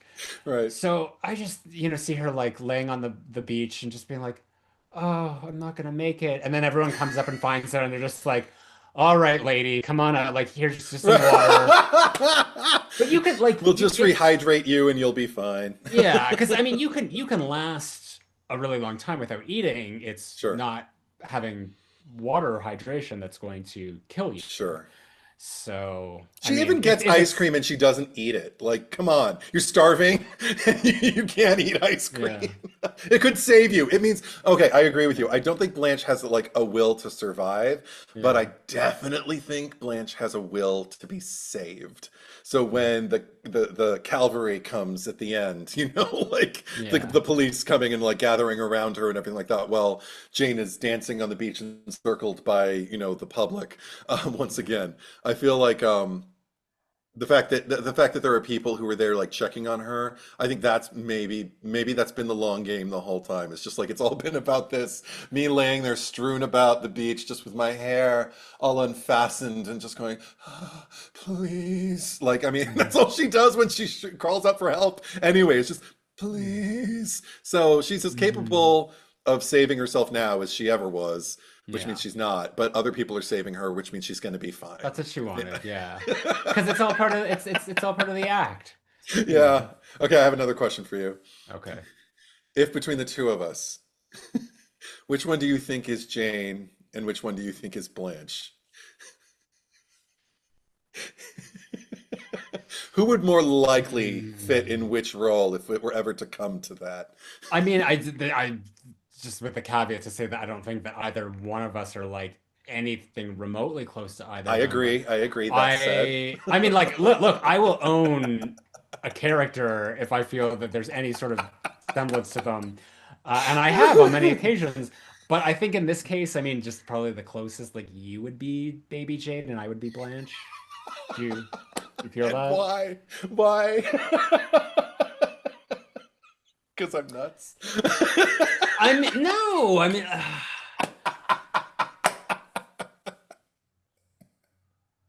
I don't know. It's just like it's more of just like an intuitive Okay. feeling that I'm having in this situation. I just want to see you More sitting more there. more so because I can't. I could if I had to, if there was like a like to Right. reach. I feel like I would more Yes. so be a Blanche before I was a Jane. Okay. Yeah. I'm just imagining you sitting there like watching old like, clips from your Zack I was just channel. watching my like YouTube videos from like I just go like, years gone by. yes, the Yeah. followers said I was brilliant, but it's Chucky. It was it was a pretty good video. Yeah. And I'll just come up and you'll just be like, I'm watching that. And I'll be like, then you're an idiot. That nosy Mrs. Bates. I don't know why I'm Yeah, talking all of a sudden. right. Said she watched one of your videos. Yeah, Oh, right. really? Did she like it? Oh, really? Did she like it? She liked it. Be like, I had a YouTube channel too. Edward Oh, is truth. yeah, right. No, they didn't want to watch my videos. They were too busy giving a big blow up to that crap you were churning. Oh my God. Yeah. It's killing me. Okay, that's great. Oh, people are chiming in. Zack is Jane. I think Zack is Blanche. Zach is more The more sassy, says sassy. Dementia. I don't know. You can get pretty. I wouldn't say that I'm sassy. I'd say that I'm spicy. You're more Yeah. sassy than you are spicy. Oh, you know what? In comparison with each other, probably. Yeah. That's probably Yeah. true. Spiky. I've used the word spiky to Spiky. describe you in the past. Yeah. Prickly. Prickly. Prickly. Crinkly. But Yeah. no. My crinkly crinkly Chucky voice. Yeah, Yeah. right. But oh, and Antonio here, her mocking her reminded me of Jack mocking Wendy in The Shining. Oh, totally. Excuse me. Oh, can we Mhm. just okay, just take a moment Yeah. for Mady Norman, who alumnist of the Halloween franchise. She was the nurse Season of the Witch. in She Season of gets the her she Witch. gets her ass patted by Dr. Dr. Chalice. Chalice, Tom Atkins. Yes. Yeah.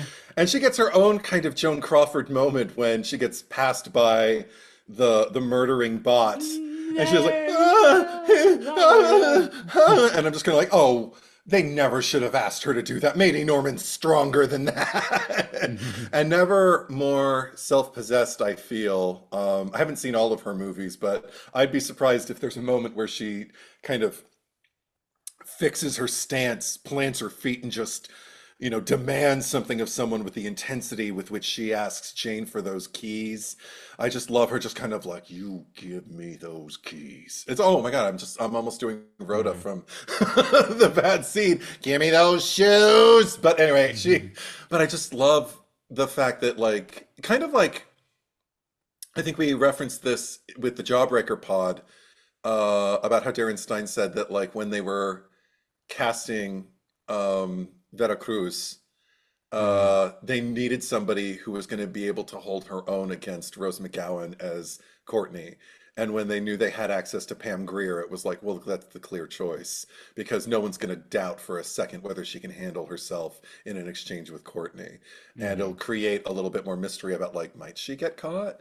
And I feel Mhm. like that's kind of the groundwork was laid for something, for a dynamic like that with Mady Norman Yeah. as Elvira, and just her ability to, how can I put this? Not over theatricalize. Like she doesn't take up a terrible amount of space. She just kind of moves through.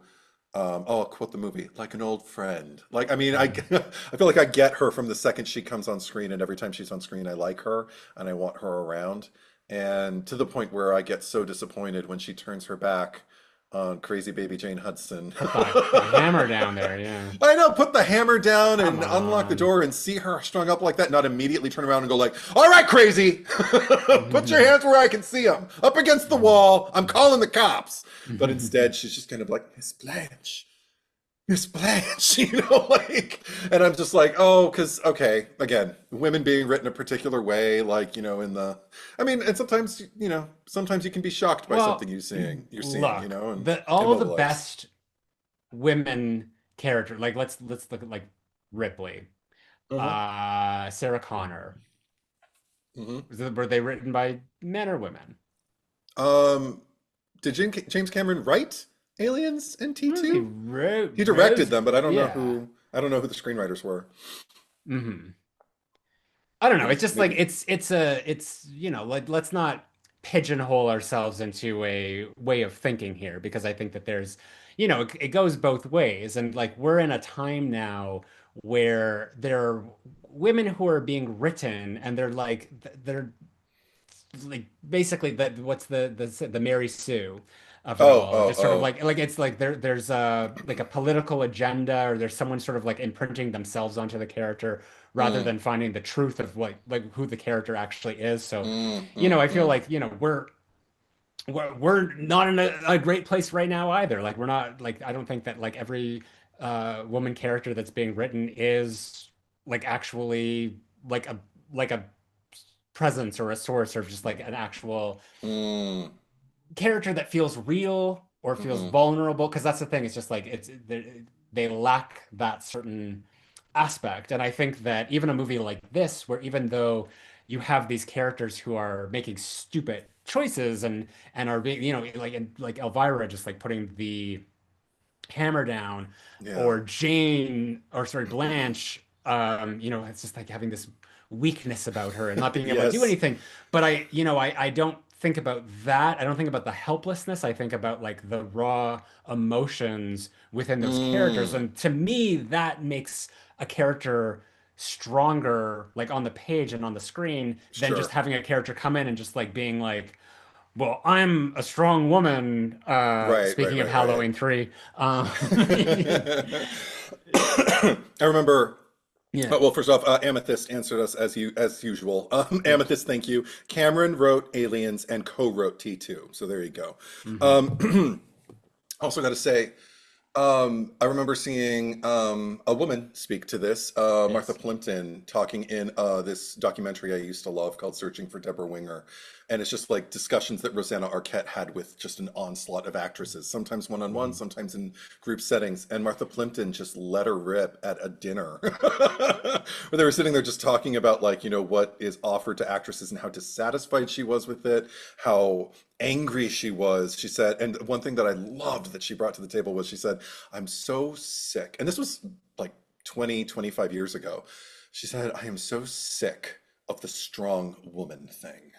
I don't care if women are strong. I don't care if they're self-righteous. I just want characters. Just give me interesting people who they don't even have to be likable, just to compel me to continue watching. And that's the thing that we're sorely lacking in the pool, not just for like women to be playing their own ages as they age up and everything like that, but to be continue to be dimensionalized human beings who are relatable, who make mistakes, who fuck up, who are not, always like, this the voice of reason in the room or anything like that. And who aren't being saved, but who also don't need to save themselves. Like, how about if we're just in a situation where you're as lost as anyone would be, and you're grasping at straws, trying to find a way out? That's more compelling to me than all Hmm. of this, like, I don't need a man to save me, or just a harkening back to the help me, kind of thing, which is just as bad, if Yeah. not worse. But yeah, so on that point, yeah, I think I agree with you. Because I mean, that's one thing that I don't get watching this movie. That's why we're talking about it at length as much as we are, and we could talk so much more. But Yeah. I don't watch any of these characters, even though, I mean, this is the thing why it's fine, high camp, is Hmm. because there's dimension to every single one of them, even though they can all kind of like be distilled to maybe just like a very, very a few words to describe who they're supposed to be in terms of how they inform the script, how they inform the story, and push it forward. But every one of them feels, and all this coming up because we're talking about Maddie Norman. That's not somebody who I doubt as a person once when I'm watching this movie. She makes a Hmm. mistake and she ends up paying for it with her life. And that's really fucking sad because I would have loved to have seen her win the Yeah. day. But The only do I character need I, her? yeah, Yeah. I was gonna say the Yeah. only character I doubt in this movie is the daughter played by BD Horn. BD. There's even a moment where uh it's when Elvira's coming to work and Hmm. whatever the daughter's there and she's just like hi hello and it's just like I I didn't believe that. I didn't believe that exchange. I didn't believe that character or what was going on there. But That yeah, every that's more of a yeah, performance I can appreciate because of the yeah, accidental delivery. Yes, I yeah, agree with you. yeah. But no, that's the thing. It's just like these feel like I mean even like the flags and like we were talking about Hmm. like the henchman villainry of it all. Yeah. Like I still like they're caricatures, but I still see the characters Yeah. in them. 100%. Hmm. Also, just on BD, I think my favorite line, again, she's not even on screen to finish it, but we get to see the first part of it Yeah. when Mrs. Bates comes in and she's just like trying to light her fucking cigarette after one more exchange, disrespectful exchange with Jane. She's just like, I'm so mad at Jane Hudson, I could kill her. And she's just kind of like, good idea. What do we use? And you just cut back to Mrs. Bates. And again, she's playing the melodrama of it. She's so grand and Mhm. and larger than life even in that moment. But what I love is just the humanity of her stopping and looking at her daughter, taking her, you know, threat to murder someone seriously, entertaining Mhm. it seriously as a Mhm. joke. And she just kind of loses her anger immediately and just goes, and that's the end of the scene. That's the Yeah. only reason it's there, is to just give us like a little bit of a distraction. Like, well, how did Mrs. Bates deal with all of this? But I think the thing that I'm most grateful for is their final exchange, Mrs. Bates in the garage with Jane, Mhm. and how sad and run down Jane seems with all of Yeah. the secrecy and all of the She's just villainy and murdered all of, someone, yeah. yeah, and she's so tired. She's got her hands in her pockets, just like, oh, I'm sorry, I saw the lights on and I just didn't want to wake up. I know what it's like to wake up to a dead battery. It's no joke. And she's just kind of like, thank you, Mrs. Bates. You know, like she's not even doesn't even have the energy Yeah. to like, sting her with another barb or anything like that. She just wishes her Yeah. a good night and Yeah. goes back to her baby Jane villainy. Yeah. But Hmm. I also love who was it here? Amethyst saying, I see Eddie more as Jane and Zack as Blanche, but I agree neither is really like either, LOL. Yeah. So thank you for answering the question, but also, pointing out that the Yeah. question is irrelevant. No, if you were if you were to be like, who are we from Cruel Intentions or whatever, it'd be like, Ooh. you're Reese Witherspoon and I'm Sarah Michelle Oh. Gellar. I'll take that. Yeah. I get a car at the end. And I get to Yeah, be the but like one how? I get to be the one who really matters to Brian Philippi. Mhm. Sure. I get to be more interesting. 100%. I get Bittersweet Symphony. Yeah, right. And that's an expensive song. Oh my God, glorious. Yeah. I love it. Yeah. Anything else? But yeah, Blanche, you're in that chair. Couldn't let the pod go by without saying that line. But It you just never came out. are in that Oh my chair, God, it's Nika. so great. Yeah. Where was that line? Yeah, right? Come Mhm. on, Don Yeah. Mancini, get on Yeah. it. Chucky, you No. wouldn't be doing these things to me if I wasn't in this chair. But you are in that chair, Nika. You are. Chucky, you give me those keys. I swear, Nika, if he's giving you sleeping tablets while he's off go doing God knows what. I don't even remember what the fucking line is. It's also, I love the assumption, just like, if she's giving you sleeping tablets while she's off doing God knows what, I'll have well to say, or whatever she says. Yeah. And I'm just kind of like, wow, we're drawing a lot of conclusions, but it's Yeah. giving me what you think you're going to walk in on Yeah. versus what you actually walk in But on. she which was is- right. She Yeah, assumed right. Yeah. in a sense, yeah. Look, she made a jump and conclusions were there. As Buffy would say. It's like, oh God, it's even worse. She tied her up. But Yeah. yes, Buffy. Yes, Buffy Yeah. would say. What about Sarah Yeah. Michelle Gellar and what about Well, Sarah someone Michelle already Gellar broke. and Reese Witherspoon? What if they did it? Could Reese do Blanche? She can do I feel like camp. yeah, I feel like Reese would have to be Blanche. Blanche. Yeah. Yeah. Because like she does a southern accent like I do. All right. And there you go. Yeah. And what? I have nothing. Or Sarah Michelle Gellar and Eliza Dushku. Ooh. I mean, you know what? Just bring back Buffy and Faith. That's what I want. Well, because obviously the reboot is happening, but Eliza has quit the biz. She's not coming back.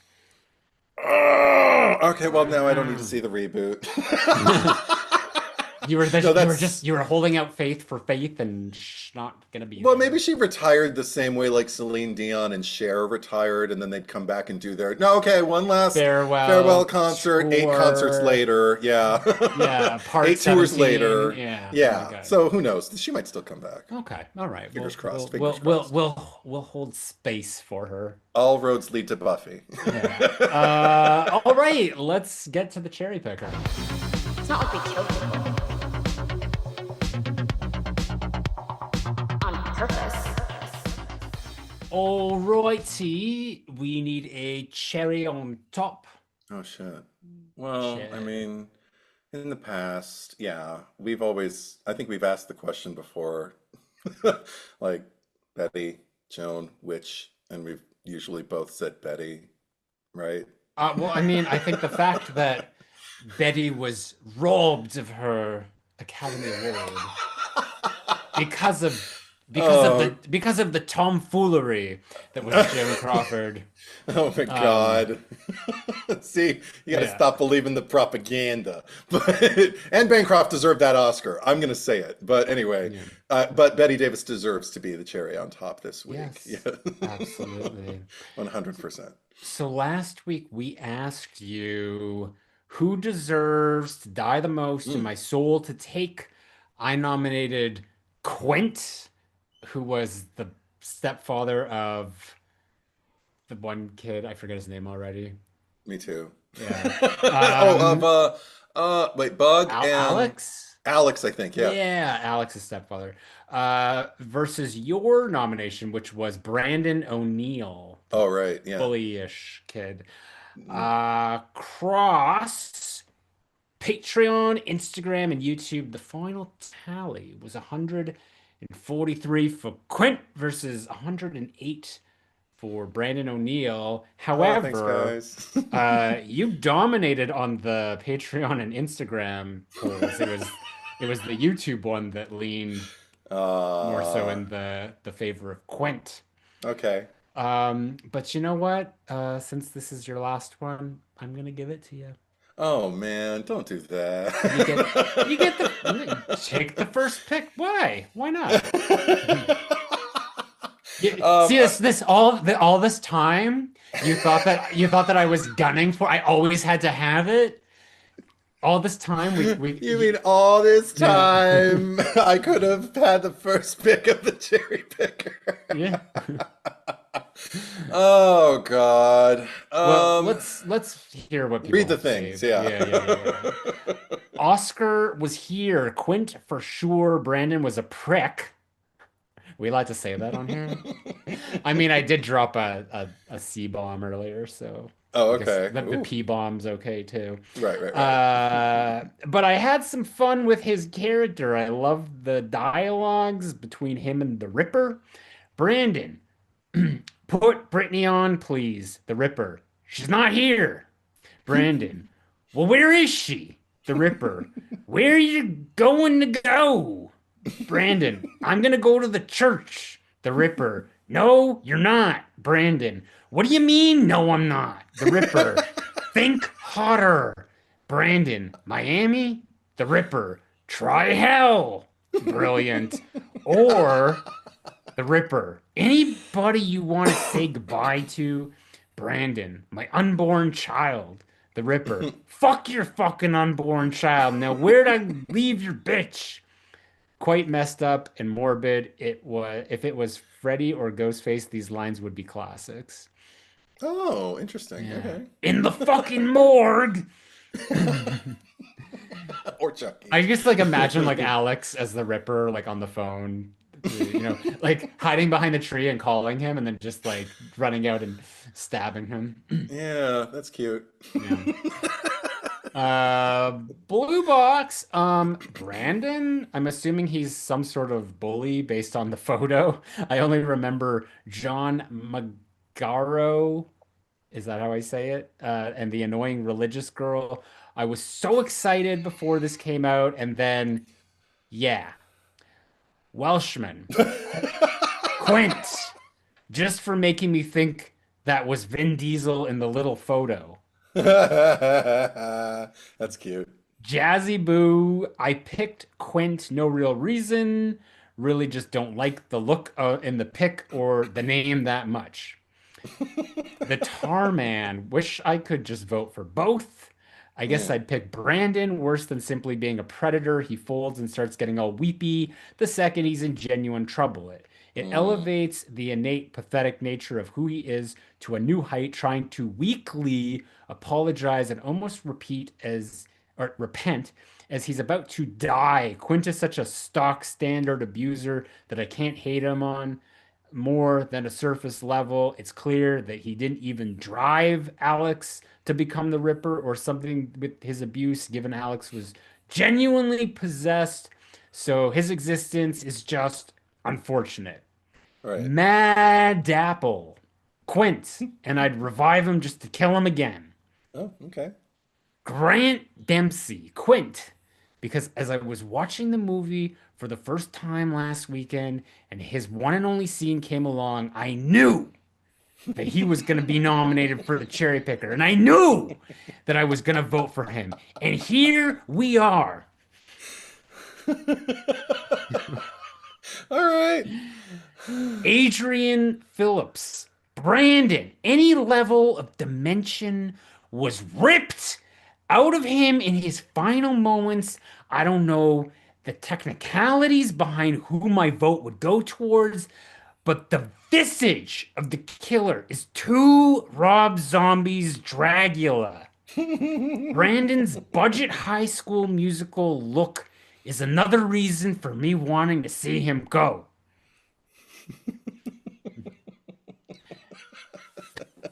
Apparently, Amethyst Amethyst. You got me saying like British Amethyst. Hello, Amethyst. Amethyst has got the full tally. the full tally of the last 4 years. 94 Zack wins versus 72 Eddie wins for the cherry picker to date, and Tim won one. Tim won one. Tim won one. Tim won one. Won one. And I, because Zack Sherry is a gentleman and a sometimes scholar, he is bestowed upon me. You will sound like Sean Connery when you do it. I don't know who I'll do. Yeah. But Gentleman. okay, my first choice. See, I'd like to try and perform a social experiment, but I don't know if you're going to pick who I think you would pick if I make my pick. So maybe I'll just Are you gonna keep listening after this to find out how the results change? Yeah, I can be curious. But all right. Well, okay, if I do listen, does that mean that you'll play ball and help me with my social experiment? See, the nice thing about you making the first choice is that, like, okay, then I can know, am I strategizing or am I just gonna do, whatever. Do you want me to make the first choice? Is that? Yeah, why not? Yeah. You earned Just, it. No, You earned it. you did. It's your last one. Just do it. People are waiting. Come on, chop chop. Oh, on delay. On delay. On delay. On delay. On delay. One of the greatest moments of joy in cinematic history. Yeah. Anyway, it's Dream Master. Anybody who's wondering. Okay. Shit. All right. I'm just gonna, based off of this particular screening, I'm gonna choose Blanche Hudson, and we'll see what happens. So wait, before I even cast a vote, or are you going to tell me after the fact who? Do you want me to nominate? I think and it's then pretty tell me obvious who I would want to see in a social experiment. Who would be the obvious choice against Blanche? But as per the cherry picker rules, Right. You have to vote your conscience and vote your heart. no, the cherry on top cannot be a nominee. Oh, I didn't think about that. Yeah. Shit, I forgot. Yeah. Oh, well, I know I already chose her. The die is cast. The Let's die move is on. cast. Yeah, now your choice. See, here's the thing, like I enjoy Edwin too much Yes. for what he does. Yeah. But the dad, also Amethyst, what's the dad's name? Please and thank you. The Mr. dad Hudson. is the real villain of this Ray picture. Hudson. Ray Hudson. Ray- Sorry, Amethyst. Charles Lee Ray Hudson. That guy is just garbage. Yeah. In every sense of the word, and he is the catalyst. He is the, as you would say, The first domino. So Yeah. I'm gonna nominate old Ray, good old Ray. As I guess the question as they becomes, say. could Blanche have ever recovered from her childhood, though, if she chose Yeah. to? That's the question. Yeah. Do you want to recast your nomination? No, You're gonna keep I want to it? see let's see if people blame the child or the parent. I have a feeling. It they know. always starts at in the home. You know what makes me sick? You know what makes me sick? See, I don't know. Like, that's the thing. Like, who does Chucky sound better as Mickey or Mrs. Loomis? I mean, It's Chucky can be. airtight, Andy. I'm an innocent victim. I think twin Chuckies, Yeah. because we've already seen that he Yeah. can, you know, cross He can, pollinate yeah, or he can whatever. He can splinter build a his cult. soul. Yeah. Yeah. Yeah. So, yeah, two Yeah. Chuckies doing that Yeah. scene. That's what I want to see. Yeah. This is All right. going to rock right to the trial. Oh, Chucky, there isn't going to be a trial. Boom, See, boom, boom, boom, that's boom. Yeah. gold. That is fucking gold. Okay. Yeah. Oh, and Amethyst just went, Glenda's mother.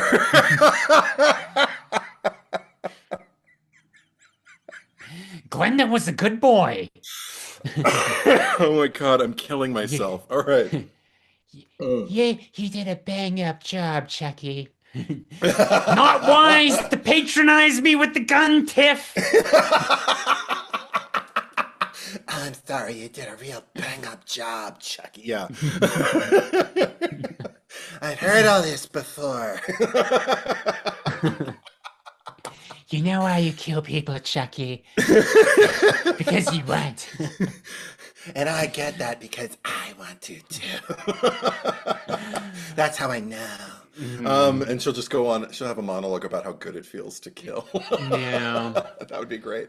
Well, normally we go through like a typical thing here, but I mean, well, yeah, vote your heart, vote your conscience. Yeah, do that. For that, the poll is open on first and foremost Patreon, so you can head over Hmm. there. Even if you're not supporting, it's open to the public. So join as a free member if Hmm. you can't afford to, so you can still be there and just cast a vote. And maybe after a while, if you're like hanging around there, you can join the Pinhead tier, but the Freddy Yeah. tier that gets you into these live streams. You can also go over to Instagram at the Cherry Picker Pod and vote there, and also YouTube. Cast your Hmm. vote here. Subscribe. If you prefer to listen to the episode, the RSS feed link is in the descriptions down below.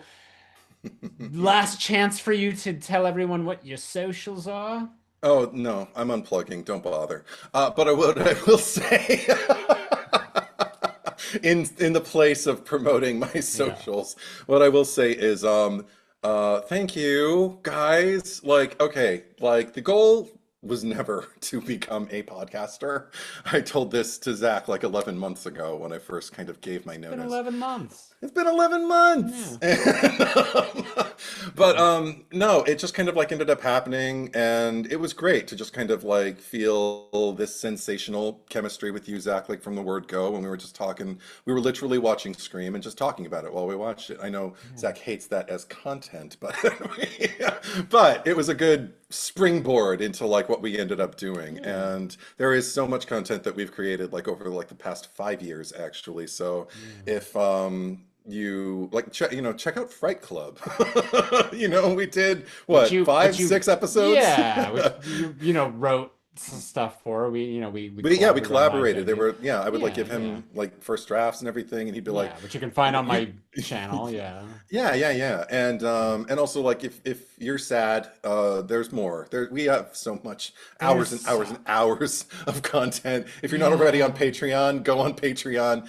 You'll find hours of us. If you've like run through like all 169 episodes here, and even like the previews of the Cherry Picker After Dark, so you go over there, Hmm. check out the Cherry Picker After Darks. You did some Yeah. reviews with me. There's Yeah. just a bunch of shit, and There's a the old bunch of podcast. shit. There's like 80 episodes of the old podcast. Yeah, burn yourself Um, out on all of that and then tell me you want more. yeah, I don't yeah, think you will. yeah. But I also just wanted to take a moment to say this. Like, it was something that really, really moved me several times over the past couple of years.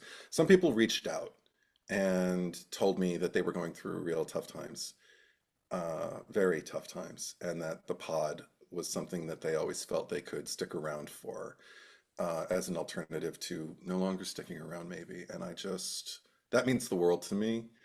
And in case anybody felt that way but didn't reach out, I just want to tell you what I told anyone who, bestowed that information upon me. Just keep finding things to stick around for, please. You know, that's all I wanted to say. So Very thanks. nice. Thanks, Very guys. beautiful.